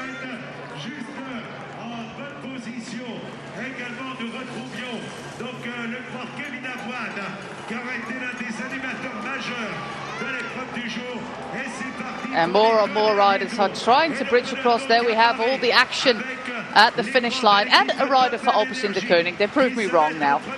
With Pierre-André Côté, the continental champion, also trying to make it there. Because if you can't make it here, you can't make it anywhere. Exactly. Now, so good little selections being made now. Riders just trying to, excuse me, go on the offensive. It looks like it's Stan van Tricht who is now attacking in that new denim. Yeah, his kit is almost the same as what he wore last year in Soudal Quickstep. From a helicopter view, it's really difficult to tell the two apart. The Soudal Quickstep team and the Alpecin de Koning team. It's blue and it's white. Yeah, as you say, until you start zooming in, they are very, very similar. And maybe that's... trying to think of the reasoning behind it's going strategy. denim, but it's certainly got us talking. They've had at least 2 weeks of just people chatting on air, online about that kit, and that's probably going to run and run and run. But what they could do with, I think it's fair to say, is get a few more wins on the board for Alpecin de Koning. It's been a steadier start to this year as we pass through the buses, the other side of the finishing line. Bit tempting, isn't it, if you're having a bad day to maybe swing off and get into one of these buses, especially if you're languishing in one of those last groups. But to tell you what, this with the added impetus and these additional riders, a couple of riders have dropped away from this group, and there's a few more fresh legs. They still look pretty organised, pretty motivated, and are moving very well.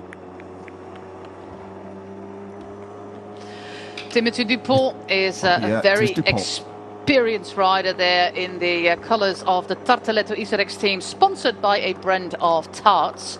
A good start to the season with stage 1 in the Tour of Antalya, and then a disqualification in the third stage of Antalya. I kind of missed what happened there, but I think it was that really steep mountain stage, and maybe there was some holding on to cars or something like that. But we don't know what happened there. But he did win the opening stage, Timothy Dupont. He's still got a pretty good kick, a career that started all the way back in 2009 with the Jong Vlaanderen team. He's been on all sorts of teams, very successful, 12 wins and many more wins at the lower levels, the point 2 races, so 4th division races, national races. A really good kick on him for Timothy Dupont. But 50 kilometers to go. It's a good little move, you know. It's now over again. The thing is, he's the kind of rider, and when we saw him rolling through, he didn't do a lot of work. From what I could see from the air, he sat on the rider, just rolled through a little bit, and even when he was rolling through in the front, the brake is now being caught. He looked relatively calm. He's a rider that rides in a very composed way. He's always very dangerous, even amongst this sort of field. Timothy Dupont's the kind of rider that could sneak a win, definitely get a podium spot. So I don't think he invested too much in that one. I think he just rode smart, got across the gap almost for free, found himself at the front of the race. And certain riders have that instinct, that real that racing intellect.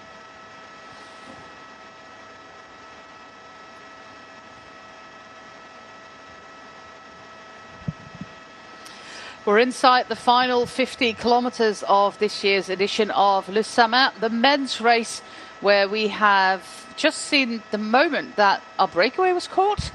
And now new attacks very actively at the front. Pierre-André Côté, the Canadian rider who wears that jersey of the Pan American Continental Champion. It's a really lovely jersey, comparable, of course, to the European Champion title. Jersey worn by Christophe Laporte and Michel Bredevoort. This looks very much like Jonas Rickaert, who got a late call-up to replace Søren Kragh Andersen. Kragh Andersen, who's been having some issues with his knee, and with regards to all the races that he still has to do, and being one of the important lieutenants to Mathieu van der Poel, they decided to keep him out of this race, to call Jonas to step in. We will see Søren Kragh Andersen on the start line of Paris-Nice on Sunday, but they just want to give him a little bit more rest. There were some problems with the pedals for Søren Kragh Andersen. There was, which caused him to have a knee injury, so they had to fix that and then, get back to training, and you lose a few days of training due to it. And out of precaution, they left him at home. Yeah, always best to play. He's such a key rider when you look at their lineup, you know, especially in relation to riding a support for Mathieu van der Poel. Van der Poel not racing just yet, still out training down near Denia. making sure he's building that form. Only 7 races this spring, huh? 7. Yeah, all the big ones, but only 7. Keeping it super focused. He really is. Let's look at the size of this field, though. It's dwindled by a factor of it's half the size of the field here. We had 64 riders starting today. It's definitely a lot less there. It's all back together with 47 Ks to go. We've got a gap, another lap and 3/4 to go. No, so of course one rider's just gone clear. I think you were just talking about, from Albertson to Koenig. And there he is, looking good. Pretty sure this is Jonas Rickaert indeed confirmed. The sprint lead out for quite some time. Then he was out for an entire year with the well-known iliac artery issue. But he's back, and he's a fantastic rider, fantastic guy as well, and very valuable in the team as a lead out, Jonas Rickaert. But this is a weird move. It is. You could have seen it as a little bit of a strange one, but he's looking round. He's completely on his own. It's like, well, what do I do? Do I continue? They've backed off behind. Everything's back together, and I think Uno X Mobility might be looking for you to another couple of teams to to try and apply the pressure on these cobbled sectors, because they've done a lot already, and what they've done so far is going to come at a cost. They're going to start to run out of key domestiques. They're a team that we know can do this, but they might be looking for a little bit more assistance now the race has come back together. But as I say that, it does look as if they're on the front. But at this stage of the race, I would say the place to be is out in front. But I would have thought that Rickaert might have anticipated that he might be joined by 1 or 2 other riders. But being on your own, the last thing you want to do now is have 20 minutes out on your own in the wind riding hard. It's going to come at a big cost. So, yeah, I think he'd quite like a few riders to chip across, or at least a substantial move. I read that Lennart van Eetveld, who went into one of the doomed breakaways at the UE Tour, said in an interview, I just went along with the break. It was a breakaway of 3 guys to get a little bit of extra training. He picked up 6 bonus seconds, and that was enough to win the general classification. So sometimes these moves, they do pay off, and in the case of Van Eetveld, it's very smart racing, picking up some bonus seconds there in a otherwise completely doomed break in another stage 1 by Tim Merlier. So sometimes it looks completely pointless, Matt, and then there is a point to it that we haven't discovered yet. Exactly. So the thing is, when you look at look at some of his results last year, up there on podium spots in the Vuelta, he's already won some smaller, very hilly stage races. It was a strange one, but I tell you what an emergence on the scene, what an announcement. I mean, he's had a pretty steady trajectory, but that victory on Saturday or Sunday, the final stage of UE, was amazing. But as you say, he only won overall by 2 seconds, didn't he? Yep. So that 6 seconds time bonus was the one. But no, magnificent. And another big Belgian name to talk about. Yeah, they got so much talent there. In Rwanda, we had William Junior Lesser, who is, of course, also a rider to look out for. There's a lot of talent coming through in Belgium. And it's a funny thing, because for many, many years, we had the climbers in the Netherlands, and Belgium had the sprinters and the classics. And now it's the other way around. Belgium now has the climbers, and we are, in the Netherlands, we have so many sprinters at the moment that you just can't keep count anymore. Yeah, it is an interesting one. I remember back in the days, when I first got into racing, was watching racing. Well, late 80s, early 90s, the amount the guys of like Stephen Rooks, contesting TI Rally, some of the big climbs, from the PDM and TI Rally days. Gert-Jan Teunissen, one of my big heroes back in the day. I can imagine, same kind of style icon. Yeah, exactly. The king of the headband was Gert-Jan Teunissen. If you're wondering who we're talking about, look him up. But a real icon, former Tour de France King of the Mountains winner. Yeah, Alpe d'Huez winner, of course. Now it's up to the boys in red. We had the boys in red from Uno X, but now it's up to the other boys in red of the Arkea B&B Hotels team. They're racing here with Mathis Lebert, Jente Biermans, Amaury Capiot, David Dekker, Donovan Grondin, Luca Mozzato, Florian Dauvin. That is a pretty decent team that they have here when it comes to some power to the line. Amaury Capiot, he already won a bike race this year in Oman, which will have given him quite the confidence after a year where, yeah, he was plagued by injury. And Mozzato, like you said before, is also a rider who could do really well. He was 5th in this race last year. Yeah, Mozzato is pretty decent. They've got a couple of clear options.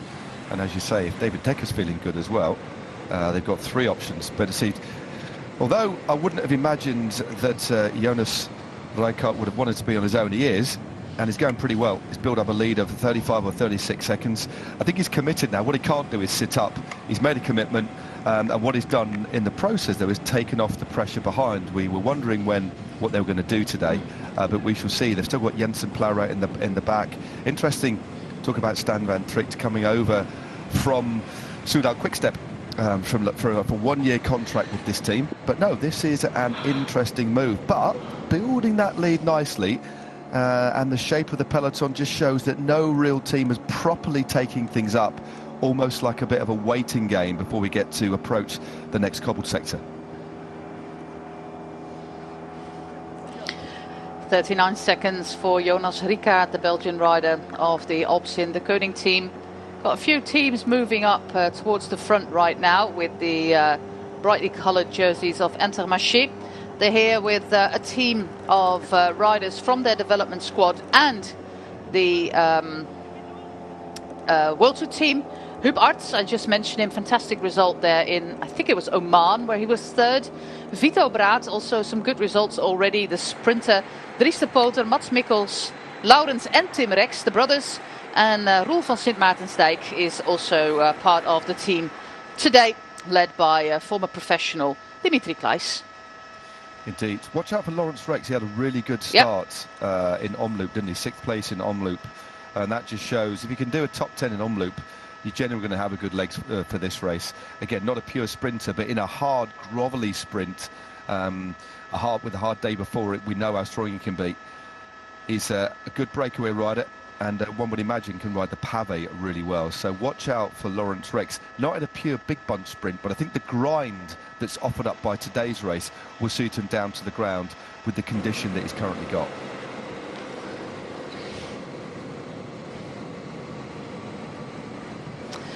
If you're just tuning in to the bike race, like Andrew James is, he just let us know on Twitter that he just tuned in.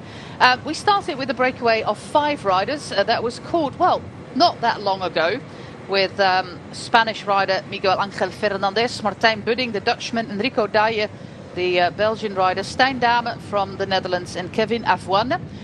3 riders managed to bridge across with Jelle Johannink, also of the Unibet Sud-Titema team, Timothy Dupont and Cyril Dessal. And just a couple of kilometers ago, they were caught. And then we had a brief moment of silence before Jonas Rijkaard went on a solo. This is one of the Barbier brothers, Rue Barbier. His brother was particularly successful in a race in the Emirates, the Chariot Tour, where he won 2 stages.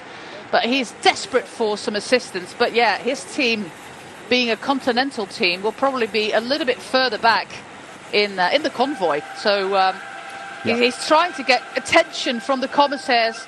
They have to move up. But yeah, this is not a great place to move up because we are on our way to the next cobbled sector. That is the Côte de la Roquette and Chemin de Villery.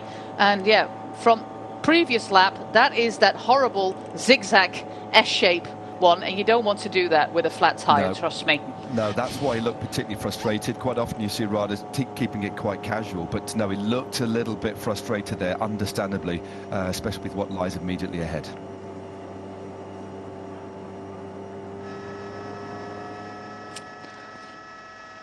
Our leader, Jonas Rijkaard, was already part of this race in 2015, so all the way at the start of his career with Topsport Vlaanderen Baloise.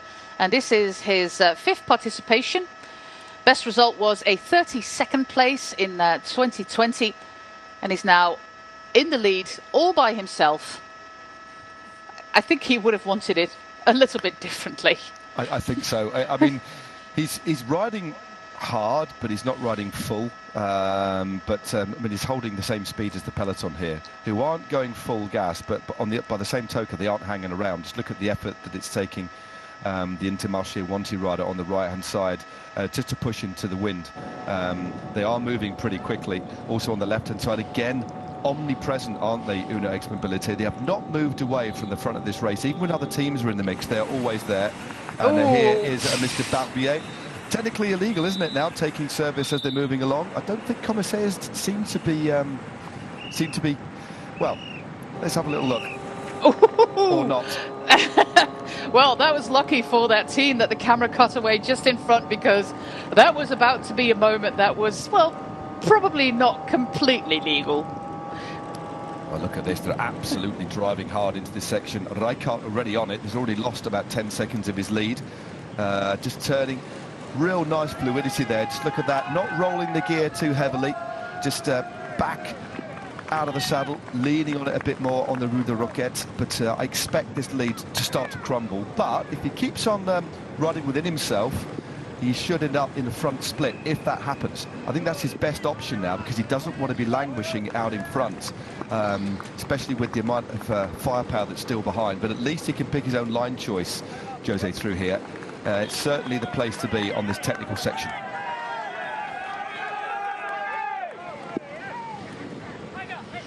Yeah, Rijkaard, who had a career where he also did quite a lot of track racing, 6-day races, for example, in Ghent. But he's been part of this team since 2019 already. Like I said, missed an entire season due to a problem that almost ended his career, because it took quite some time for them to resolve it. And he was becoming quite desperate that at a certain point, that he was never coming back. I think it would make a fantastic analyst as well after his career. He can really analyse the bike races very well in newspapers. But for now, he's still part of this team. He's got a 2025 contract with Alpecin de Koning. Officially, one win on his Palmares, and yeah, a pro win is usually counted as a race of the 0.1 category or up. This is a 1.1 race, so if you have a 2.2 race, for example, it officially doesn't count as a pro win. National races, kermesses, don't count either. So there was only that one in 2020 when he won the gravel classic of Dwars door het Hageland. Indeed. Yeah, he's looking good on this sector here, unsurprisingly. The gap has come down to 22 seconds. Just look at how important it is to be at the front here. The big launches here from Arkea B&B Hotels.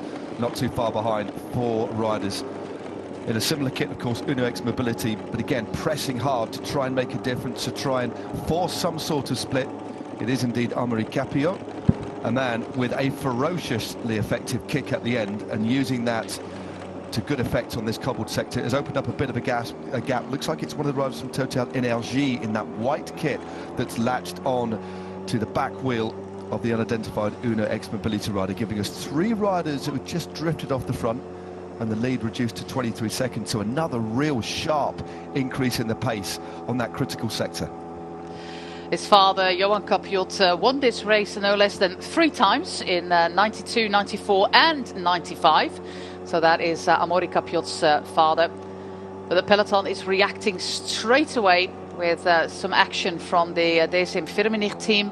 They have Czech rider Pavel Bittner as one of their fast riders to the line.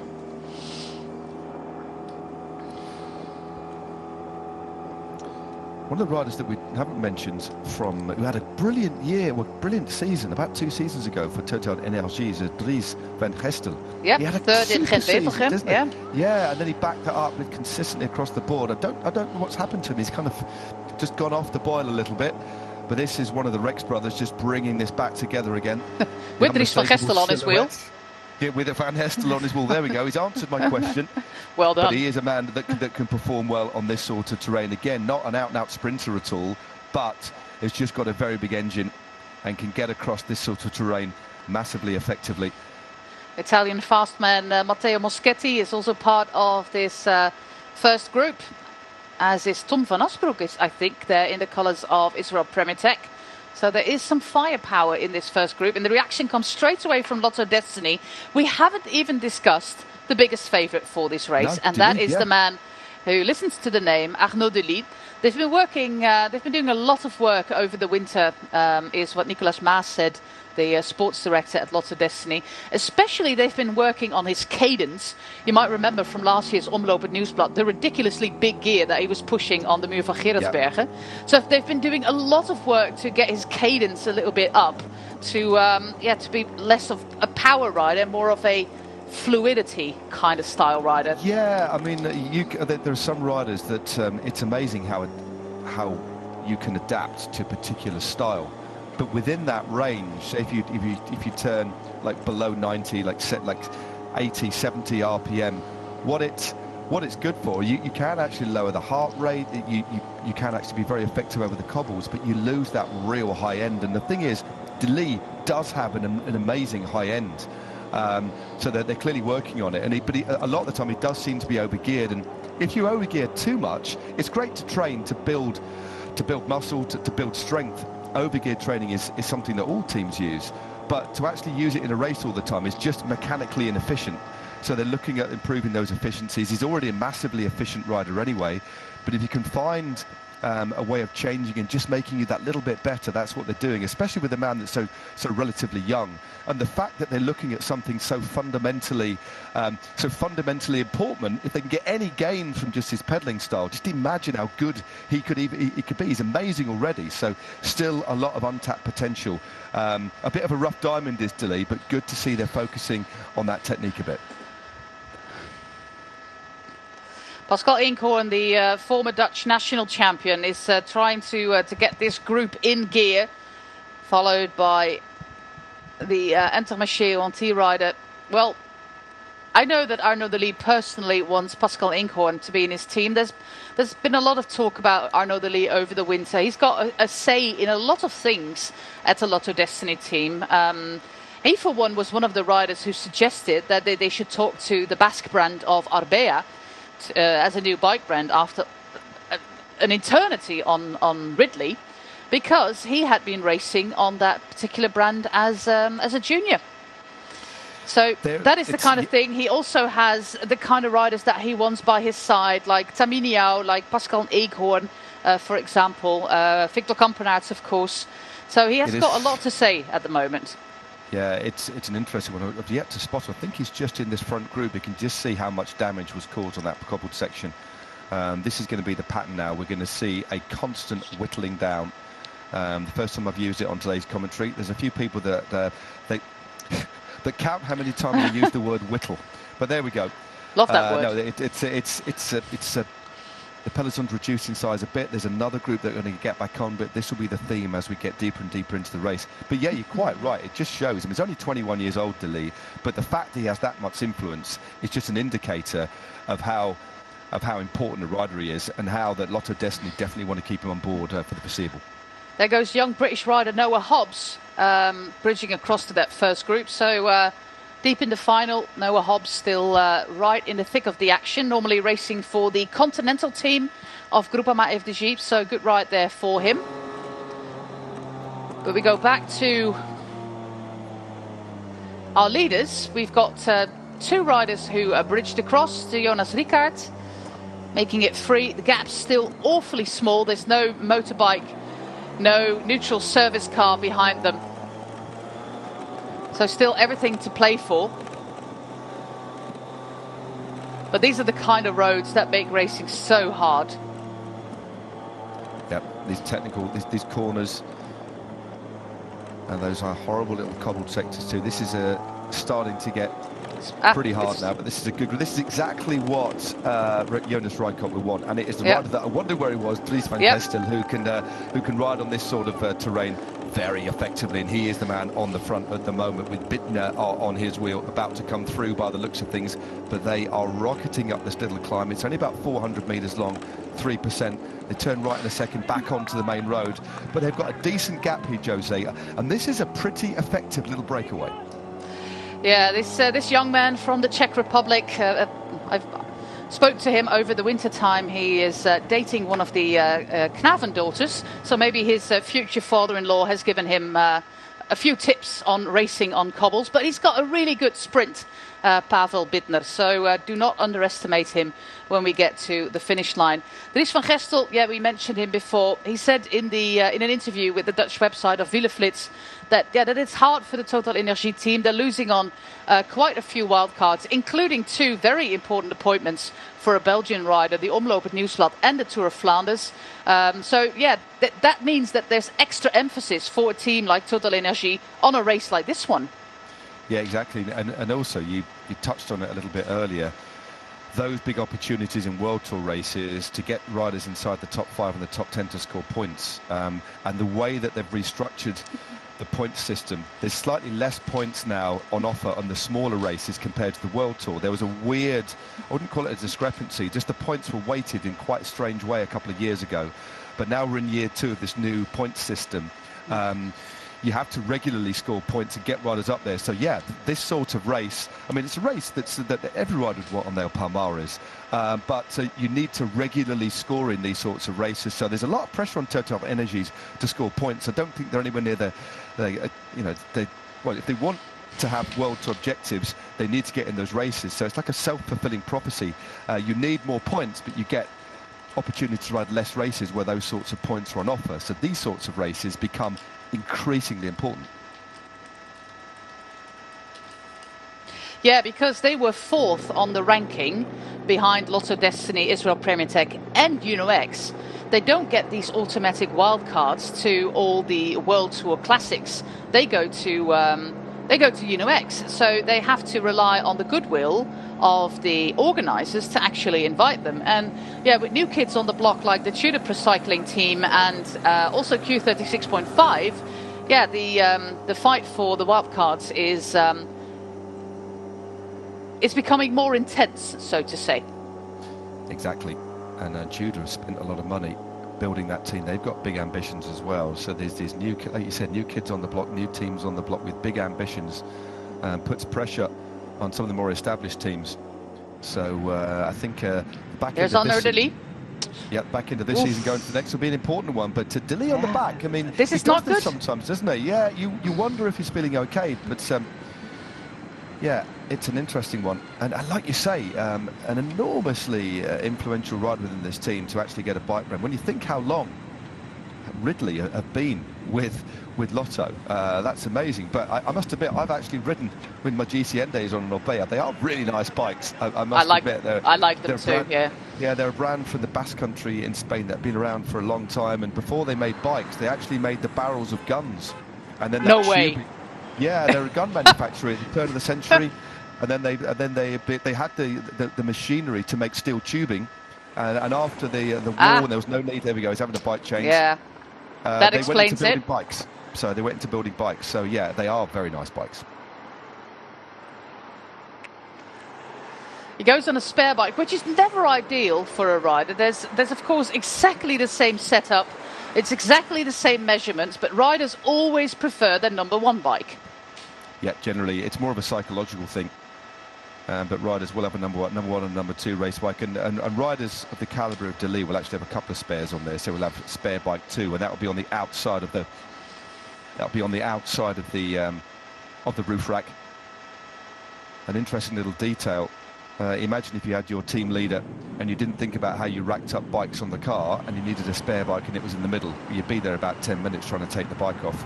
So teams have a particular way of putting the bikes on the roof, and in a big stage race, especially a Grand Tour, that can change day by day in relation to where the riders are on the overall classification. If it's a sprint day, you want to make sure that the sprinters teams have bikes on the outside, and on the headrest of the seat in front of the mechanic who sits at the back will be a little bit of a plan. Most teams will do a plan just to show exactly where the bike is for the particular rider, so they know when they hop out the car where that bike is, because seconds do count.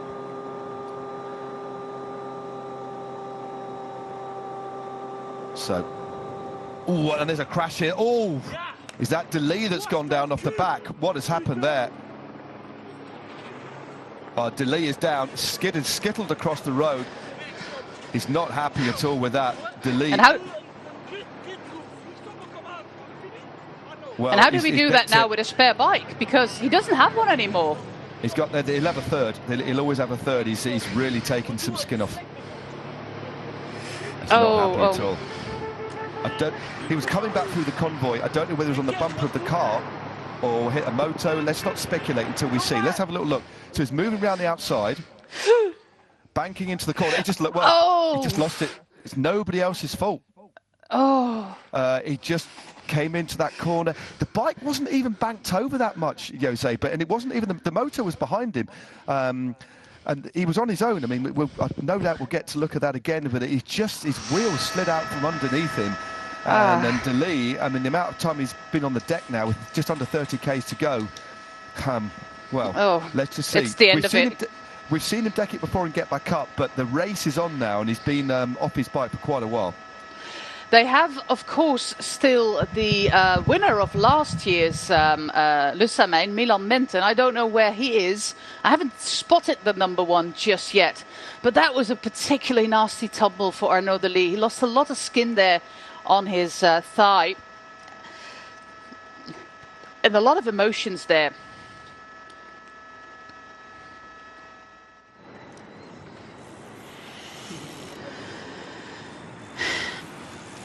Yeah, this is the end of the race for Arnaud De Lee, the man who is from this region, from Wallonia, the Spanish, French-speaking part of the country.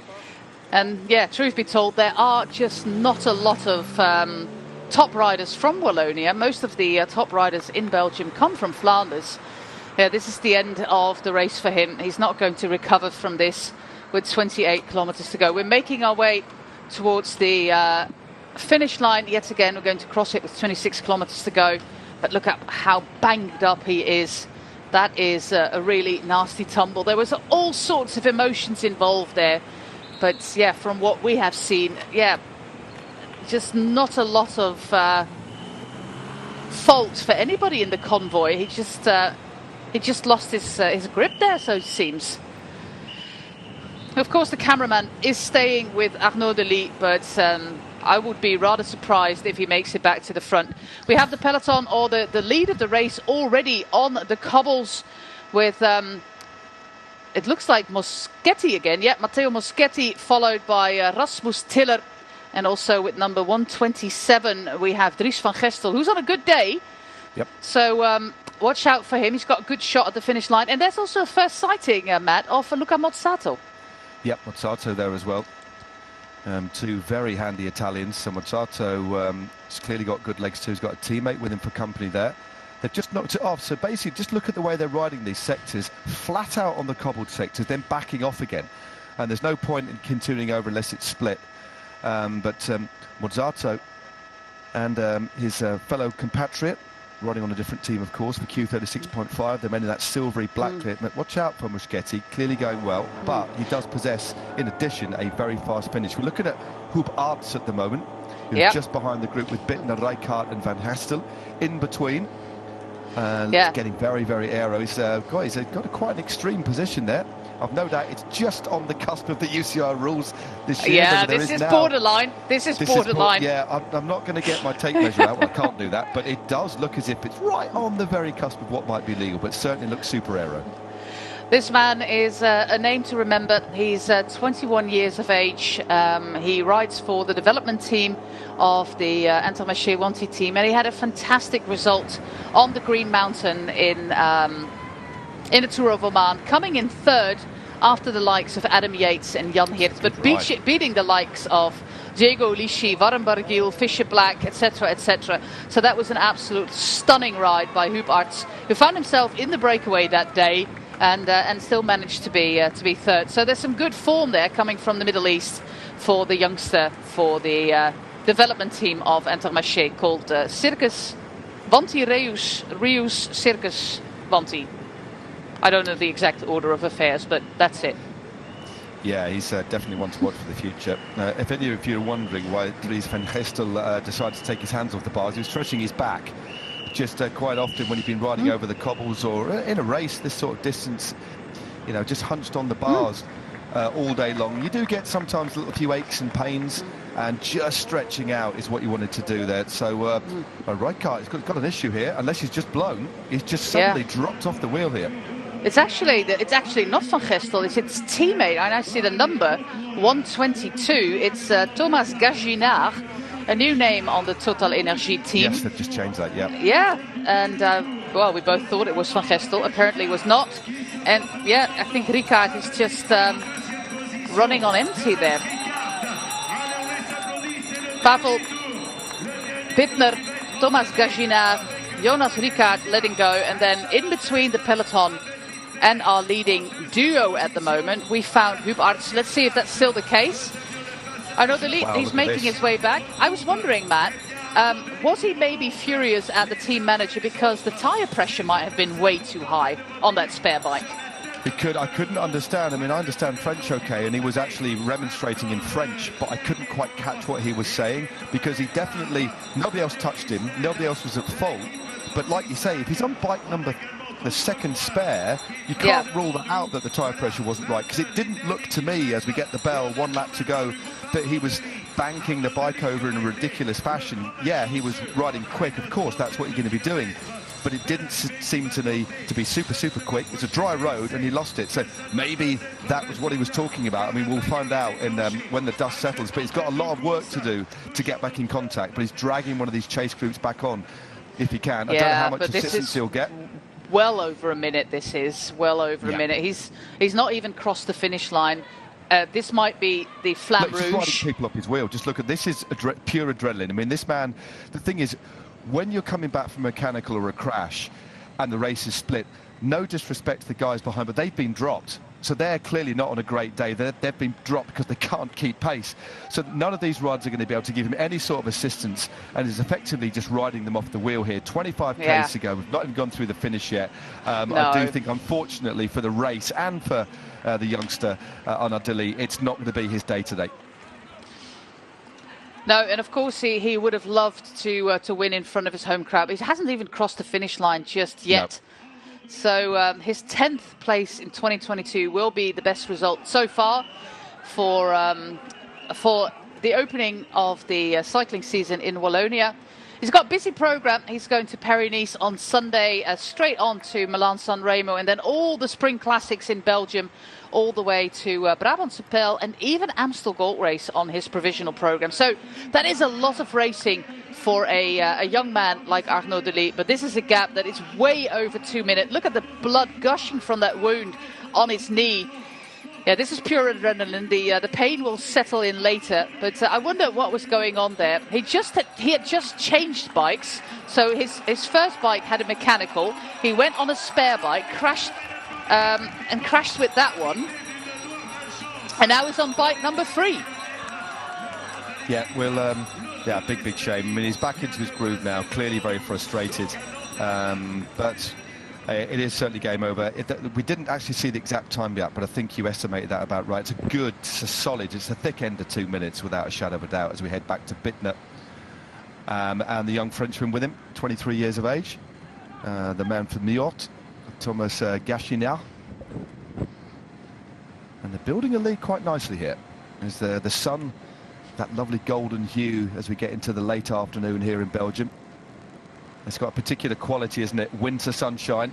But look at the face of the Frenchman as he continues to drive. Again, 23 k's to go, well into the final lap now, Jose. The place to be is at the front. I'm expecting the field to further fragment over the cobbled sectors that we've got, and there'll be a lot of teams that have clearly missed this one that are going to want to try and make a big difference.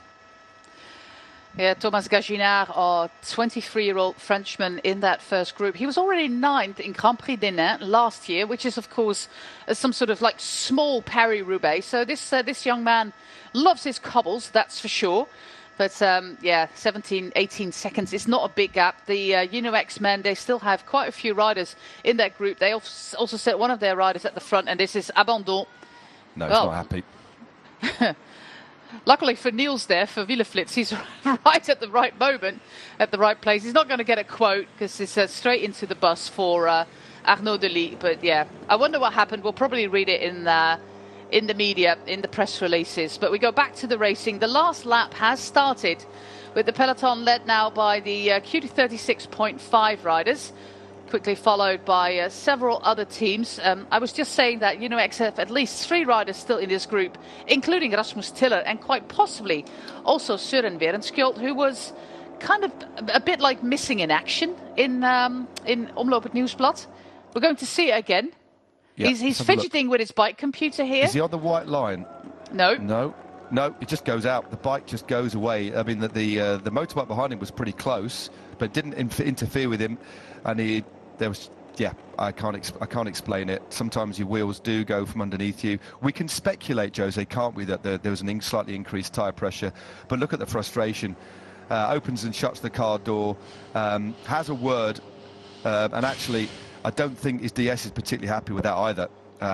It's like, what do you expect, But this is also not a good look, the aggression, of course we understand the emotions, but I can imagine that the team management is also not particularly happy with this display of, aggressive behaviour. Yep, it's adrenaline, isn't it? He's off the back chasing, so basically your adrenaline is firing anyway. You're already in a state of a little bit of heightened frustration. Then to crash like that is just the nail in the coffin, really. But yeah, never good to see. But I can also understand his frustration as well. I do too. Nice little helicopter shot of our 2 leaders, Frenchman Thomas Gagignard and a rider from the Czech Republic, Pavel Bittner, representing DSM Firmenich, and Gagignard for the Total Energie team. He's new to the team, comes from the Saint-Michel Mavic Ober team, our cookie team. She's been watching some other coverage with Matt and me. We discussed biscuits quite a lot when we had that cup. But no biscuits on this team. He changed teams, so that automatically also means that you're saying goodbye to your free biscuit supply. It's choices that you make in life. Well, I think if I had a contract with the Saint Michel team, I would ensure that I got a life supply of biscuits wherever I moved after that team. But there we go. Biscuits.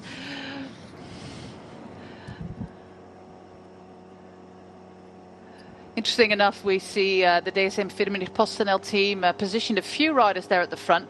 Pavel Bittner is pretty fast at the finish line, but there's another name that I would like to mention from that team, and that is Casper van Uden. Casper van Uden is a young rider who has a pretty good kick. He likes the cobbles, and he still is in this group as far as I'm aware. So they still have him as a backup plan. DSM Firmenich led by another former Dutch professional, Pim Lichthart, who also liked a little bit of cobbles. Oh, another nasty crash here. One of the Groupama FDG riders.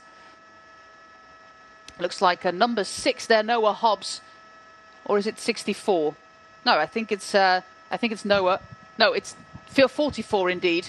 Titouan Fontaine, a rider of the development team. Let's see, just slid out there at the back. Yep. At the entry of the cobbles. Doesn't look like a super hard crash, but just like you explained before, Matt, sometimes the crashes at a low speed cause more damage than the ones at high speed. Paradox. Yeah, definitely.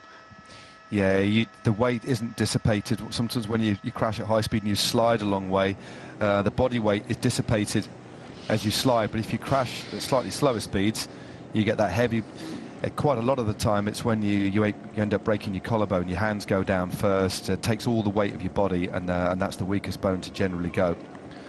But not good to see.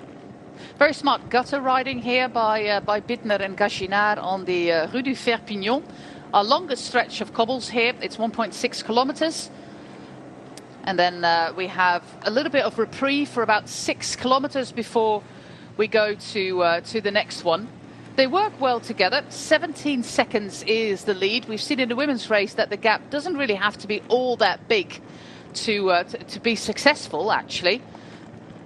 But of course, there's an entire peloton still chasing these riders. There's no mechanical support behind them. The gap is just too small. And if we stay on this shot, we can probably just see the peloton come around the corner there. No, just one corner away. As Emirates are moving to the front there with number 14, and that is Antonio Morgado, or Portuguese moustache man, still there in the thick of the action. And luckily, after a little bit of a hiccup at the start of the race, Matt, we have Laurens Pithy back in the front line at the peloton. Yeah, watch out for Laurens Pithy.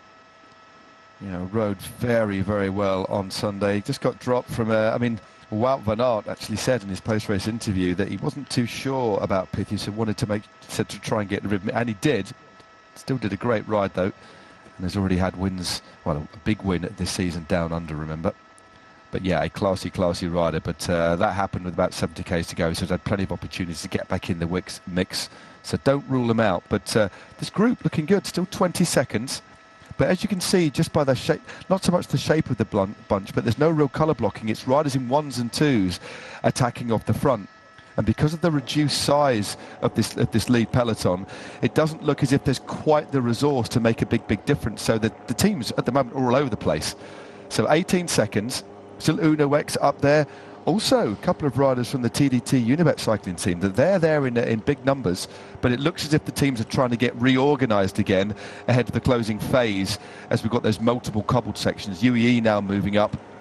As you say, Antonio Morgado there, second place in the World Under-23 Road Race Championships last year in Glasgow. So very close. Classy rider indeed, yeah, very classy. Served, again, another long-term contract with the UAE team. But I've not seen Hodge. Unless you spotted him, Alvaro Hodge, the Colombian, again coming back from injury. If they can get him to the finish, it'll be interesting to see what the Colombian can do. Number 13. There he is. Good. Right on cue. I should do that more often. Ask where riders are, and they generally pop up. That's very helpful. You just summoned them. Summon the riders, but he's up there with number 13. Hopefully for him it's lucky 13. We still have a large contingent as well of Uno-X Mobility riders, 4 riders there of Unibet Tour de Titema as well, with Davide Bomboy. Jelle Johanning is there again. We have Niklas Pedersen and Axel Huns, the French rider. So all 4 of them still there. Lawrence Pithy there in the dark royal blue of Groupama FDG. The 5 riders still of Uno-X.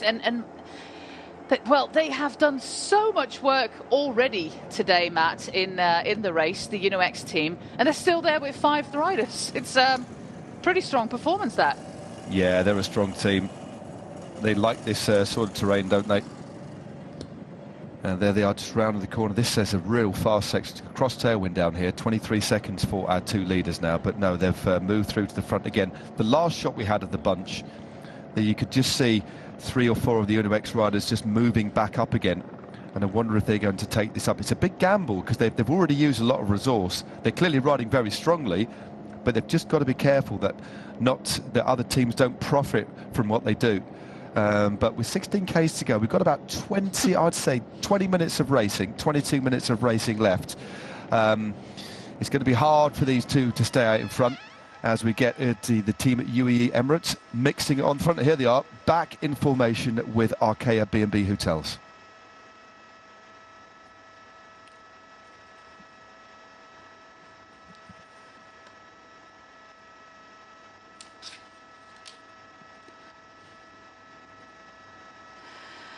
There is John Degenkolb with moustache and everything. Fantastic rider. And Casper van Uden is on his wheel, the young Dutchman. Like I said, we have a steady supply of Dutch sprinters, and Casper van Uden is the next one to join the ranks there. But being on the wheel of John Degenkolb is a safe place. Ooh, big crash here. This happened at the back of the bunch, and it happened on the right side of the bunch because the entire TDT Unibet train went down, with Johanning there at the bottom of the pile. Yeah, it happened quite at the front in the peloton because the Unibet guys, they were quite at the front. Yeah, they were. It looks like we've got a UAE rider down as well. Definitely a Q76.5. As you said, 2 or 3 riders, unfortunately, from TDT Unibet. This is Moschetti. It happened at the front. It happened at the front, this. That looks like Vink on the floor. Yeah, it does. Yeah, it does. Michael Vink. Let's see if we can get a helicopter shot. Well, it happened on the right side, that's for sure. About midway into the bunch. And then you have so many riders caught out behind that group. And with just 15 kilometers to go, that is a really difficult place to be in. We have lost quite a few contenders right now, being caught up or caught in the crash. And all the team cars are blocked behind. So if you have a problem now at the front, you are in a bit of trouble. Yes, indeed. They've been on the ground now for about a minute or so. So you might not think so, but it's going to be a very rapid chase for the riders to get support. Of course, of paramount importance is the safety of the riders and the welfare of the riders who've hit the deck. But once they've moved off the road and once they've been looked after and got the help that they need, that's when the convoy can move through. But it does leave you at one point in the race without any backup. But meanwhile, almost oblivious to what's gone on behind, we've got Arkea B&B Hotels driving hard. I did notice that Uniworks Mobility lost one rider in that crash. Was caught behind it. It was Errol Leisel, so they've got slightly diminished resource. And remember, they've got two riders to look out for, Rasmus Tiller and Soren Verenskjold. So watch out for those. But also now moving through Team DSM Firmenich 2. Yeah, this is a sprint to the start of the Côte de la Roquette. Here we are. Wow. It was absolutely a sprint for position on this one. It's a double header. This first part is called the Côte de la Roquette, and then we get that S-shaped, really difficult to maneuver sector. It's still in the shade, it's still muddy, it's still wet. So, you want to be at the front if you get caught behind, and there's still no neutral support whatsoever behind this first peloton. So if you have a mechanical, your race is over. But we still have our two leaders, Pavel Bittner for DSM Firmenich PostNL and Thomas Gagignard for Team Total Energie. They are about 15 seconds ahead of the peloton. As the sun is going to set, it's going to be a fast edition, but we're going to have a finish after 5 p.m. So the sun is already setting. And like you said, Matt, it's giving that lovely golden hue for our finish picture a little bit later on. It certainly is. It is pretty dramatic, isn't it? Dramatic scenes, that big crash. Still, I don't think the support has got to the back of the peloton, unsurprisingly. We have around, I would say, 40 to 50 riders left maximum in that group. The gap now just 6 seconds to Pavel Bittner, the 21-year-old. Riding, of course, for Team DSM Firmenich. They've got some good riders behind you. Again, I'm surprised we didn't actually talk about Casper Van Uden. He's a very, very quick rider, isn't he? If he's still there, you have to watch out for him. A possible lead out from John Degenkolb as well. But, this is this real technical section coming up. First race day of the year, first win for Casper Van Uden in the Alula Tour, so in Saudi Arabia. In all the sprint stages, he was on the podium or just behind the podium. Yeah, this is the place where you really have to manoeuvre through this corner, and that is what they are doing. There's just not a lot of room to really attack these cobbles, because if you just attack them too aggressively, it might cost you dearly. But this is the worst sector of them all. And being there at the front is always a lot easier than being at the back. Oh, definitely. You just see the riders picking lines because it's so broken up. There's not one true line to take. Best being in front so you can actually make a decision. But as you could see from the way that the group behind who were chasing was spread across the road, it's pretty much every man for himself. It's such an inconsistent surface, and as well as the very jagged, ragged... that's a problem for Pavel Bittner. Bittner has got a mechanical, possibly a puncher. Well, that is going to spell definitely the end for the chance of the breakaway. So the Frenchman Thomas Gagignard is out solo in front, and he's soon going to be joined by the peloton by the looks of things. That's a big, big shame. Yeah, that is a shame. Of course, they were looking very strong, but the peloton, or what's left of it, was absolutely going to come back. Look at that pace there. We have a rider of Israel Premier Tech at the front. I wonder if Hugo Hofstetter is still in that group. He's one of our former winners on the start line, together with Milan Menten, who won the race last year. It's hard to ascertain who is still in that group. But I do spot Lawrence Pitty there in about 7th, 8th position there in the colours of Groupama FDG. Rasmus Tiller is still in this first group with some of his teammates, but it's not a big group, is it? No, it isn't big at all. They're easing off a little bit to allow that second group to come on. We've still got to remember a couple of nasty sectors of cobbles, especially that one that comes with about 2 kilometres to go. This is an opportunity to try and split things up. And it's still Gagignard on the front. He's probably got instructions that he's got a couple of teammates here. You've been out in front. Why not still drive? Turgis is there, isn't he? Yeah, and Van Gestel. This is Turgis. And I think Dries Van Gestel is a few wheels back. Yeah, Telji's he's just there with a beard, isn't he? Just about third or fourth wheel as riders continue to look round. There is Lawrence Pithy just rolling through, just behind, obscured temporarily. And there is Pithy rolling through now for Groupama FDJ. We have Timo Kielig as well, a fast rider. Number 65 is Søren Werenskjold. This is a chasing group. I would like to go to the front and get a few more numbers. Pascal Inkhorn there, the rider for Lotto Destiny. They were all caught behind that crash. Not particularly in that crash. Also Timothy Dupont still in that first group. But a few fast men already identified in that first group, including Timo Kielig and Søren Werenskjold. Yep. And Turgis is going to go for it. They have Van Gestel and Turgis in this group. Two riders who really excel on this sort of terrain. Yeah, but they're not the sort of riders that could go up against the likes of Werenskjold in a sprint. So that's why we've seen them go on the front and try to attack, try and split this group. They've got more chance of winning from a small group than a group of about 30. And it looks like it's Pithy that's going now on the left-hand side. So Pithy goes, I think it is him, it looks like it, on the hoods. It's very particular style. Yeah, banks into that corner again. Pithy's got a pretty decent sprint, but also he's more than capable of trying to go solo. And there's a brief bit of hesitation before a response from a rider from Intermarché Awanti. So quite disparate here. Not a lot of resource for teams. We've got small groups of riders now looking at each other, and that does open the door for riders who don't really trust their sprint to try and go clear. So this is quite a tactically nuanced part of the day now.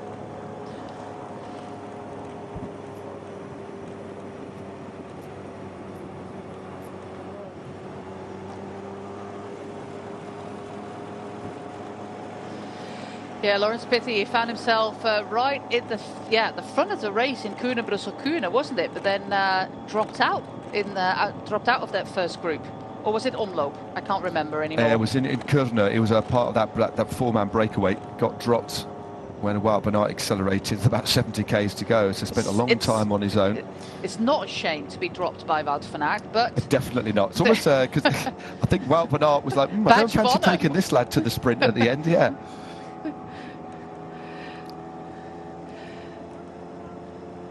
This is a chasing group, isn't it? Chasing group are trying to come back. Some of the riders are trying to come back as we are inside the final 10 kilometers. One of the Barbier brothers might also still be in that first group in the green colors of Philip Wagner. I think that is Rasmus Tiller. They've got three riders still in this group. The X squad. Werenskjold most definitely is. Timo Kielig is a name to keep in mind for the Alpecin, the Koning team. But the cameraman is making me a little bit dizzy here with this shot. Yep, just see Morgado now moving through to the centre. The man from Portugal for UE Team Emirates in that white kit. So yeah, we have about 30-40 riders, maybe 35 riders left in this lead group. I also spotted the Italian Moschetti in the silvery black of Q36.5, another very fast finisher indeed. But he was involved in the crash, so it can't be. Oh, no, it's not. Okay. He was on the deck. He was one of the riders on the deck. My mistake. Couple of deft bunny hops to try and shave the apex of that corner off. Yeah, the images are all over the place, I must say. It's hard to recognise anybody.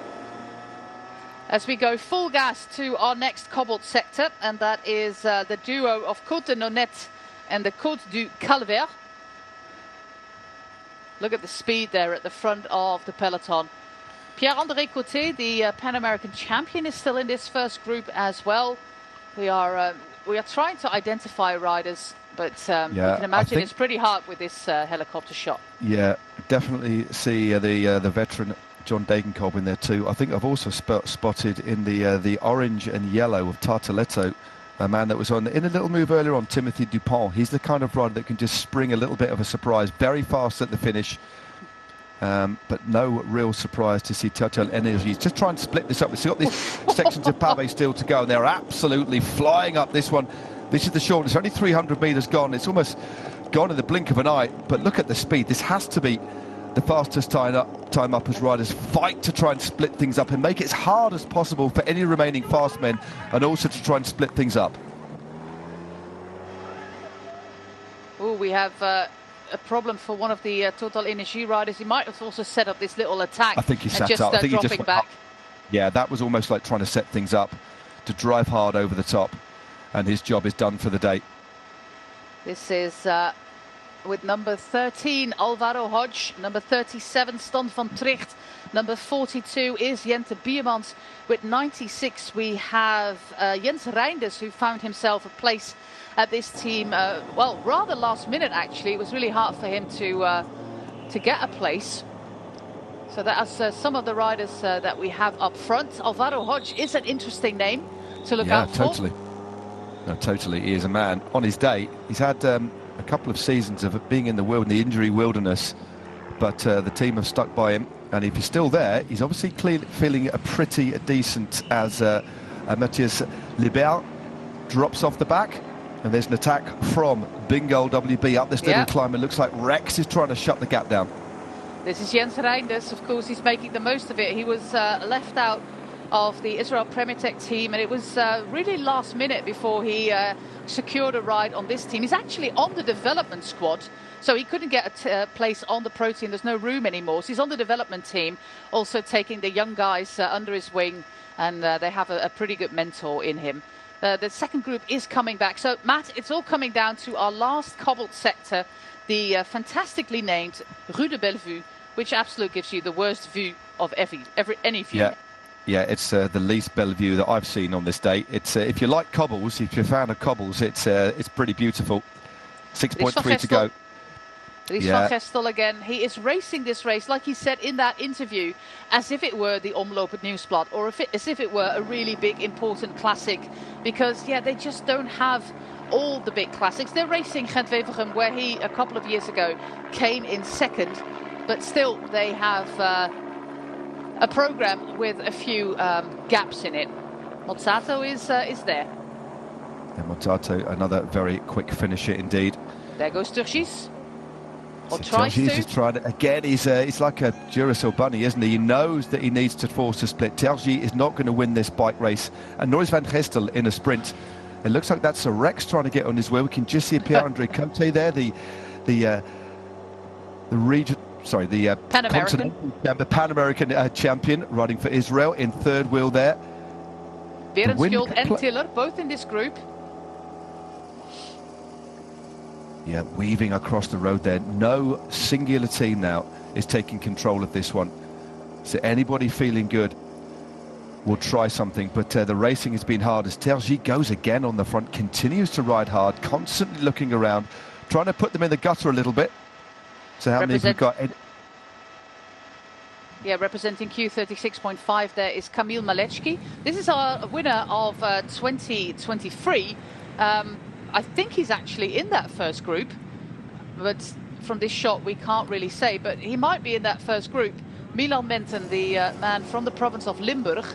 But now I think this is Kamil Malechki going for a little bit of a flyer. Yeah, Malechki, the Polish rider for Q36.5, has opened up a nice little bit of a gap here on this slight downhill section, checks the gap. And it's Pierre-André Cote, trying to get He's across. on a fantastic day, isn't he?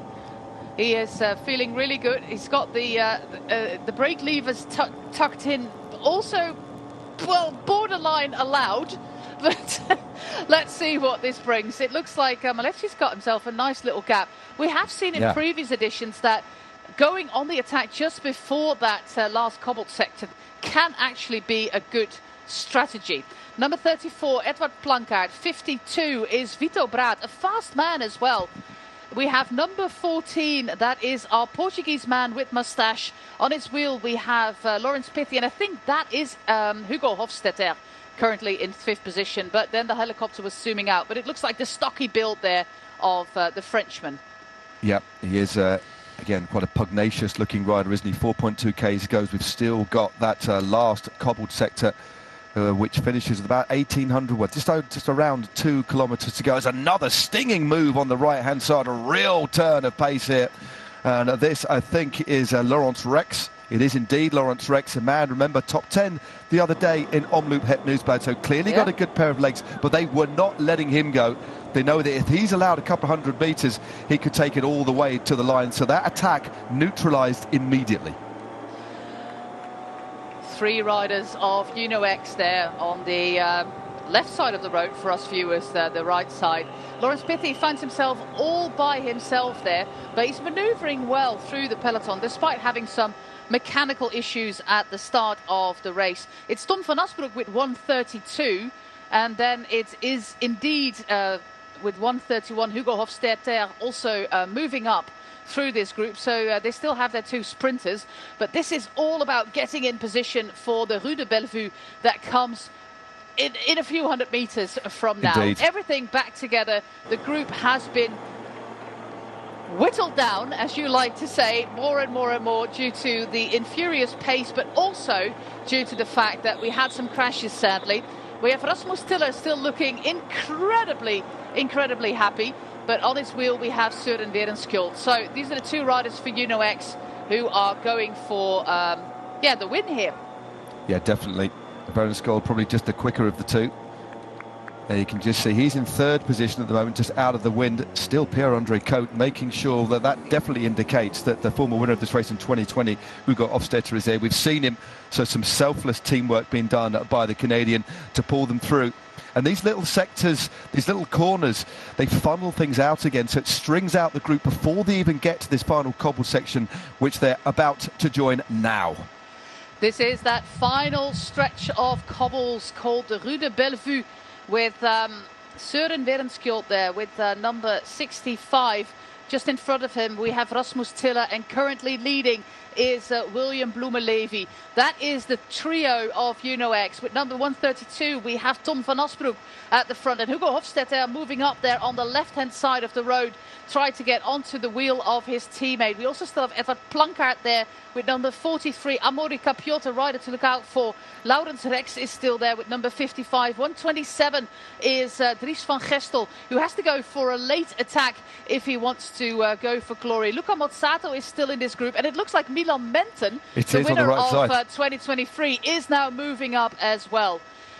Casper van Uden not in this group, but it looks like John Degenkolb is. Axel Huns is the rider there for Unibet Tour de Titema with number 11. Number 23 is John Degenkolb indeed. Let's see what the old fox can still do. They've slowed it right down. So they've full gas, full chat over the cobbles, and now they've almost knocked it off. They're almost now at club run pace as they just block across the road. This could open the door for somebody to try and go clear as they reconfigure. Only 1,800 metres to go. Still Uno-X mobility there. Rasmus Tiller, Søren Werenskjold, as you said. So a lot of very quick riders are still in at this field as they start to wind things up. But it looks as if the team with the most resource are now moving through to the front, Uno-X mobility. But saying that, they've only got two of their riders are the leaders, so this is an interesting one. So it looks, I think, Werenskjold at front and Tiller behind him. So that is an interesting affair, that Rasmus Tiller is now on the wheel of Søren Werenskjold.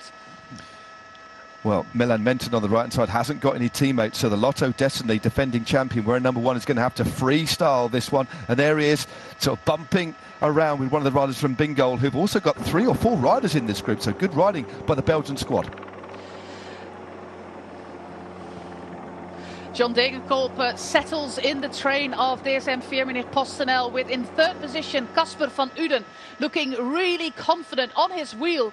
I think it's Pierre Barbier, the sprinter there of the Philippe Wagner team. Mozzato is still there in the red of Arkea B&B. We're moving towards the Flamme Rouge. It's looking very confident at the moment for DSM Firmenich PostNL.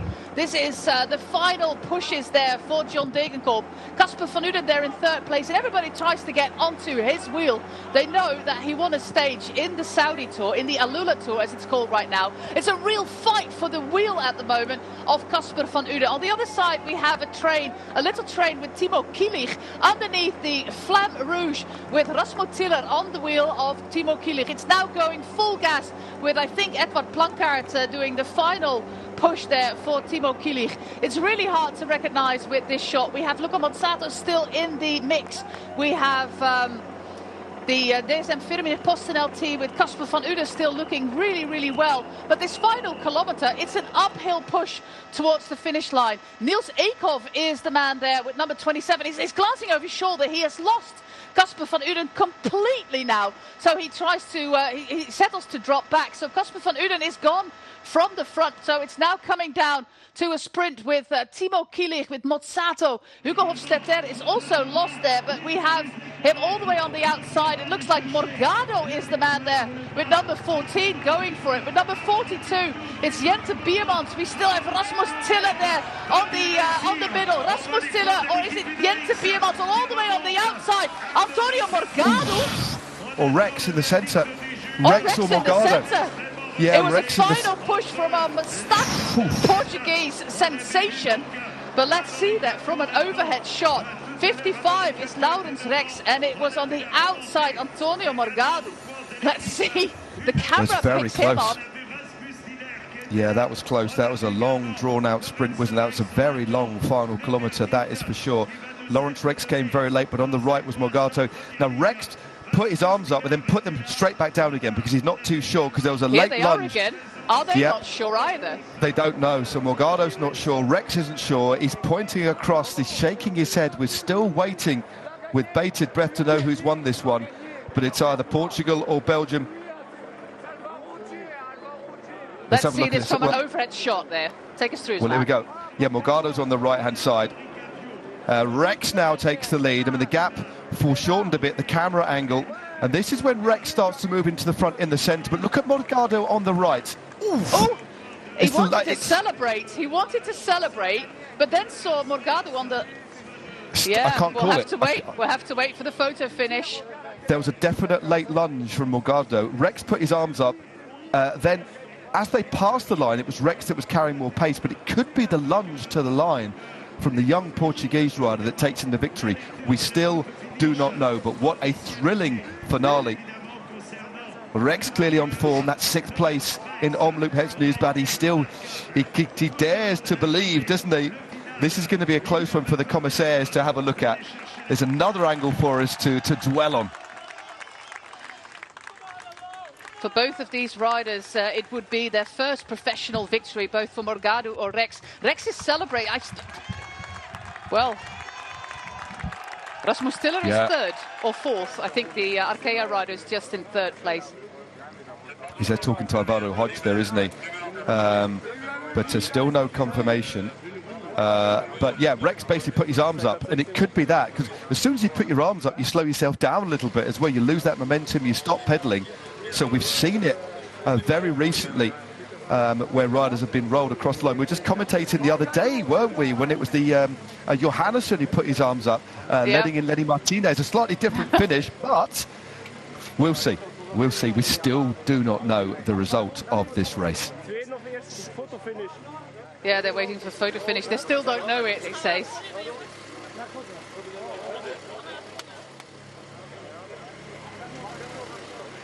Yeah, this is thrilling. Laurens Rex, he was actually pointing at Antonio Morgado, said, "You got it." Yeah. Well, we'll have to wait. That's the thing. I mean, I think Rex has it, but yeah, that early celebration might have cost him in the end. He's still unsure. There's still no confirmation on the race radio. Yeah, I think Rex has it. Yeah, we're getting information he's got it, but it's not confirmed. There it is again. So Rex in the centre in that fluo yellow and white top. Morgado on the right. And you see Rex sits down, finds another gear, goes again. They've still got the advantage by a good half a wheel, but it's now that Morgado starts to make up. He puts his arms up, and even on the late lunge, yeah, you can just see there that I think they've slowed that down a bit. He probably got that once we see the side-on photo by maybe just a rim's width, but it does look as if the Belgian, as you say, has scored his first win. A thrilling finale here of Grand Prix Samyn, but it looks to be the first professional win for this man, for Laurens Rex. He still doesn't know, does he? He's still not been told. Wasn't he our showmaker with all the rain last year in the Giro? He was. He was a bit of a showman, wasn't he? Oh, God, yeah. He had a few big days out in front, didn't he? He nearly held off the peloton on one day, didn't he? He was out in front for absolute ages, got caught. Stage 14, that must be. That's it. Cassano Magnago. Here we go. But that was a fantastic lunge there by Antonio Morgado. We do know that Jente Biermans is third and Rasmus Tiller is fourth. And I think Timo Kielich there in fifth. I think he has it. I think Laurens Rex has it. But he won't do that again, will he? I mean, that was No, nervous. he won't. He won't. As he crossed the line, you can see that he thinks he's actually lost it. And by the looks of things here, it doesn't look as if he's got the information. He doesn't look particularly thrilled, doesn't he? No. So added tension. It was a long, drawn-out sprint, wasn't it? It really was. One for the power man, really, not your pure sprinter. And although Rex can finish well, and there were some sprinters there, it was a real grind to the line. The sort of effort that favours his build, generates a lot of power.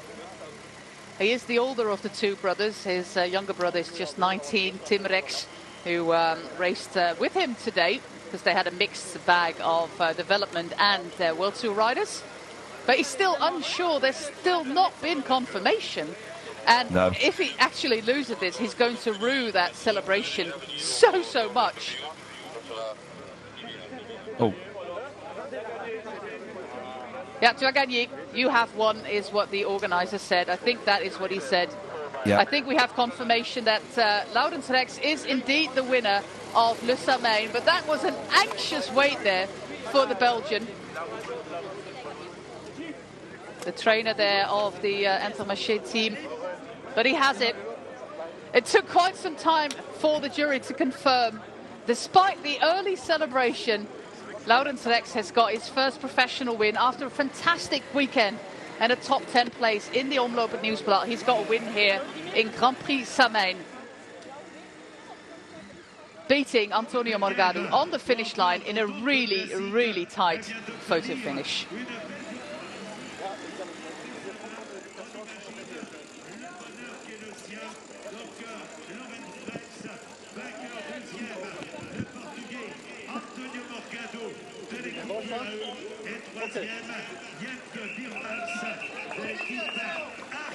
Yeah, they're missing their little scooter here, like the man in Kuurne had. He went a little bit viral with that, didn't he, Matt? The man on the scooter.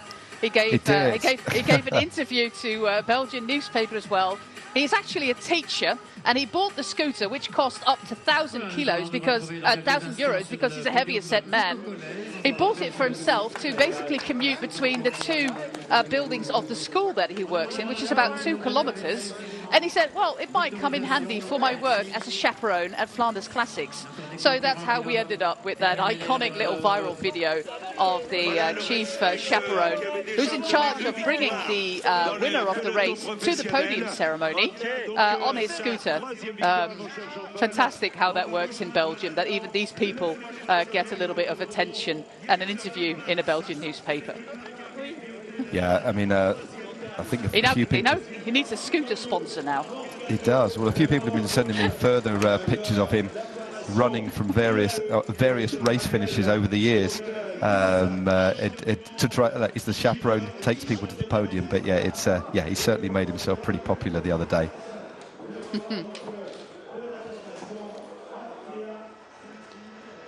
They got such a talented batch of young riders there on the development team, don't they? Oh, they certainly do. I mean, they've got a great squad. It's really good that they can draw on riders, as you say, from their content teams. Here's that almost slow motion sprint again. Look at the face there of Tiller. Not the day for him. Oof. But a big win that was for Rex. Look at that. It never really got to enjoy it properly, the thrill, that feeling that you get when you know you've won a bike race. Just uncertainty, frustration and uncertainty. But he'll have his moment on the podium, and hopefully that frustration would have now dissipated so he can really savour that victory.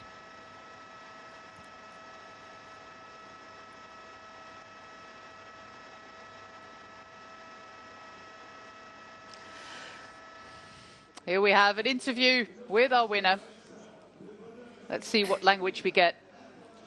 Laurens, quelle victoire, mais quelle attente! Yeah, what incroyable, vous avez levé les bras un petit peu trop tôt. Wait before you knew ouais, that je you les ai did levés it. trop tôt et je sentais plus personne derrière moi, donc il est quand même venu sauter sur la ligne, mais heureusement, j'avais de la chance, on va dire. La course a été vraiment magnifique. L'équipe m'a mis vraiment de confiance dans moi. Tout le monde a cru en moi. J'étais le capitaine, le leader aujourd'hui. Tout le monde a dit ce que je disais. Le sprint à la fin, j'ai Vito qui me lance et je comptais les plaques. Je voyais 200, 150. Je savais que c'était un sprint au boss, donc il ne fallait pas venir trop tôt. Et je suis venu avec tout ce que j'avais, pour tout ce que l'équipe a fait pour moi. Et je voulais vraiment avoir cette victoire. Beaucoup d'émotions avec les équipiers, évidemment, et puis avec votre frère aussi. Quelles belles images! Ouais, c'était vraiment bien, je les ai vraiment guidés, c'était magnifique de les voir travailler comme ça et voilà, c'était ma première victoire pro. Avec mon petit frère, avec moi, c'est vraiment très très spécial. Première victoire pro, mais sans doute qu'il y a peu de coureurs qui attendent aussi longtemps avant de savoir que c'est eux qui ont véritablement gagné la course. Ouais, c'était le photo finish, je pense qu'on a eu la même chose avec Gerben Tyson l'année passée. Donc c'était vraiment avec la force aujourd'hui et je suis vraiment heureux de pouvoir récompenser l'équipe et récompenser la confiance qu'ils ont dans moi avec cette victoire sur la première classique au samyn. C'était une course difficile, hein. Il y a eu beaucoup de chutes, c'était très nerveux. Puis il y a eu l'abandon d'Arnaud Delis, on a l'impression qu'après c'est parti avec des attaques absolument partout. C'était vraiment dur à contrôler. Ouais, c'était vraiment difficile, mais l'équipe a vraiment fait un bon job. Et franchement, ils ont vraiment tout écouté. Je pense qu'ils ont beaucoup appris aujourd'hui et on est vraiment resté tranquille toute la journée. On était dans tous les coups, on était avec 4-5 mecs toujours devant, donc on a vraiment de la course en main, sans rouler, donc on l'a joué très malin et c'était vraiment une course magnifique. Dernière chose, ce matin, vous aviez dit, je voulais absolument être au samyn cette année, on a fait le programme pour être au samyn, vous avez bien fait? Ah ouais, c'est sûr, comme j'ai dit, on a sauté Kurn pour être bien aujourd'hui au samyn et je pense que c'était vraiment le bon choix. Yeah, this man, I think they actually come from the German-speaking part of Belgium. That's what I remember from last year during the Giro when I read some interviews with Laurens Rex. They've got 3 official languages in Belgium. Dutch, which is Flemish, is a form of Dutch. French and German, and I think they're actually from the German part of the country. But fluid in French, that was absolutely not a Flemish person learning French at school. He was absolutely fluid in that. He praised the team. He said, well, the young guys of the development team most certainly learned a lot today. We're always up there with 4 or 5 guys, and he was really happy to reward the work that the team had done with a win. Yeah, I'll be keen to see how he gets on in the classics this year, as well as that first win. 9th, remember, last year in Paris-Roubaix, 6th in Omloop. Keep an eye on this lad for the classics. Well, thanks for watching on behalf of Matt Stevens and myself, Jose Bain. So we'll give you some podiums as well, or one podium, actually.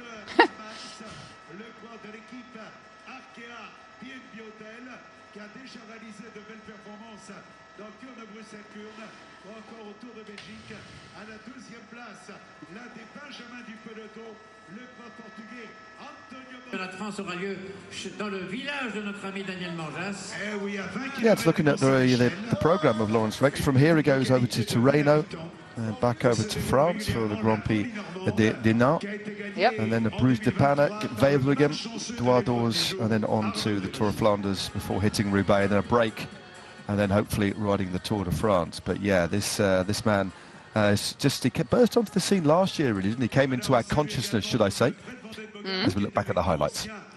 Yeah, we started off with a breakaway of 5 riders, and gradually a few riders made the jump across. This was a pivotal moment when Arnaud Delis had some mechanical issues, got himself a spare bike, fidgeted a little bit with his bike computer, and then just completely lost his back wheel here on this corner.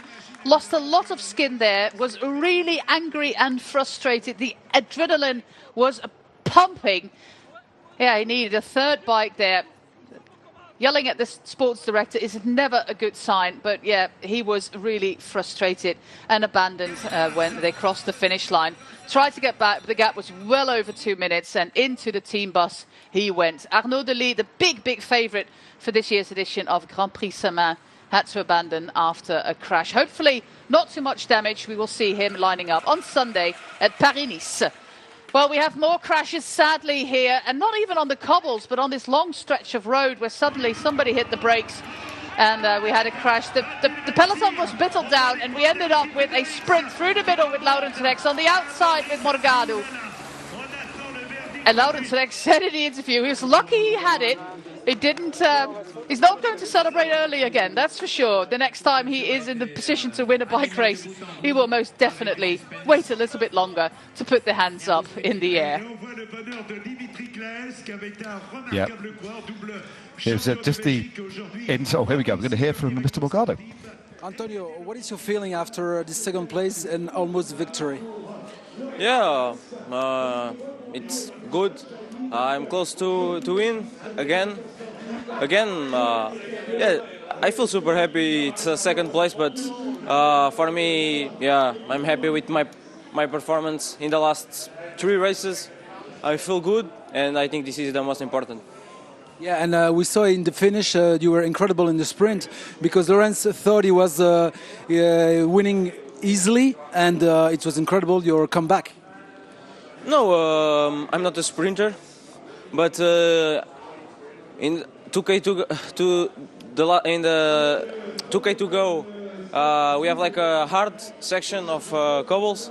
So yeah, I think the legs are tired. So I put my sprint in action. So yeah, but I'm happy with the second. How do you like the Belgian cobbles and the Belgian classics?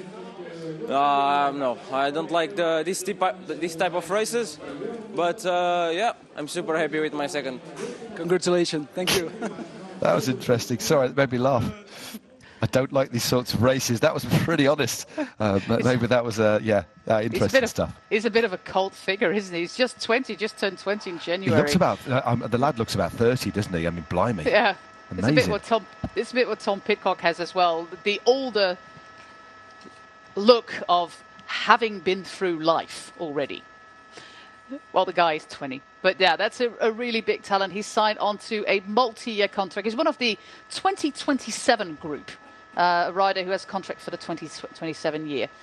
This is our top 10. Laurens Rex wins his first professional race. Antonio Morgado in second. Jente Biermans, Rasmus Tiller, Timo Kielich, Jens Reinders, Alexandre de Lettre, Laurens Pitty, Amaury Capiot, and Vito Braat, who did the lead out there for Laurens Rex. That is our top 10 of the Grand Prix Samyn. An action-packed race with, so many stories to tell. One of the big stories being Arnaud Delis abandoning after a crash.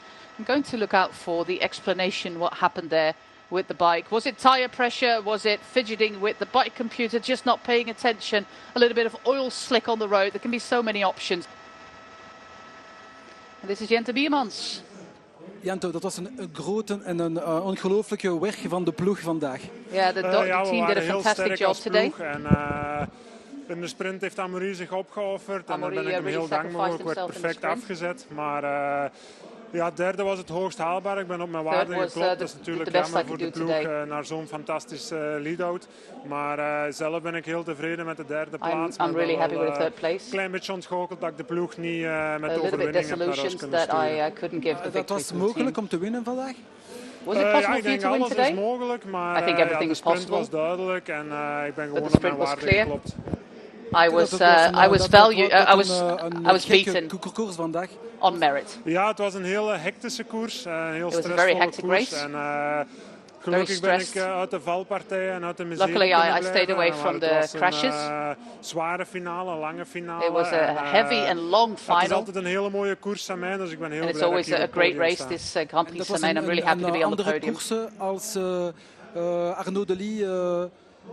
It was a different race if Arnaud Delis would not have crashed out. Ik denk uiteindelijk de finale is hetzelfde gebleven. I think in the end the final would still be the same. Anders ging Lotto controleren natuurlijk. Maybe Lotto would have controlled the final. Dus we wisten dat dat niet het geval was, maar we knew they wouldn't. Ja, ik ben vandaag derde en daar ben I'm ik third heel blij mee. And I'm really happy with that. Heel blij. Dank u wel. Yeah, he looks indeed very happy with his third place, Jente Biermans.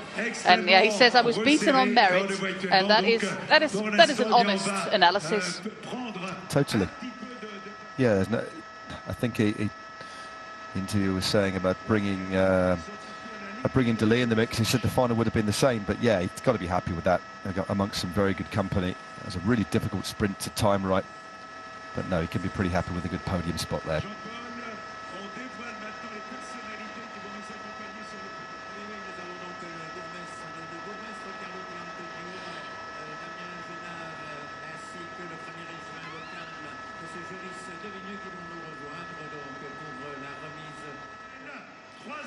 Here we have smiling faces behind the podium with 2 Belgians and 1 Portuguese rider who just said in his interview, Matt, that he doesn't like these Belgian races at all. Very strange. I mean, it's just funny. I don't know whether he took the answer a little bit literally, but anyway, he didn't. There was no smile. It was like, yeah, I don't really like him. But anyway, despite that, he's done very well. He's done very well for himself, indeed.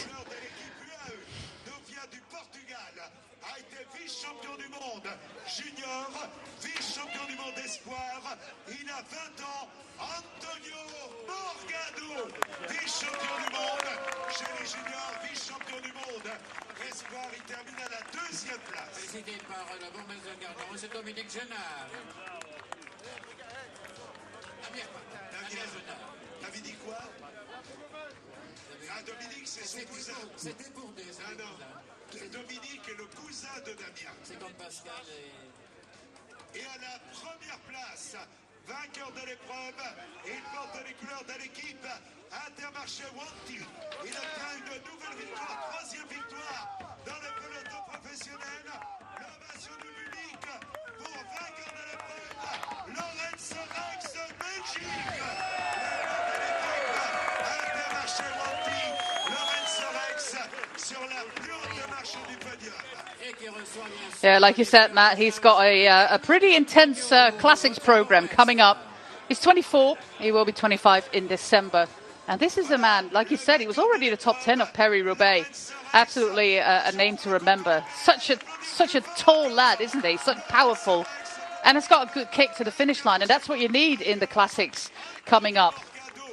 Exactly, but he's also unafraid to go on the offensive as well. Today it came down to a sprint, but he was always active at the front. So he's a rider that you can actually trust to fight effectively on multiple fronts as well.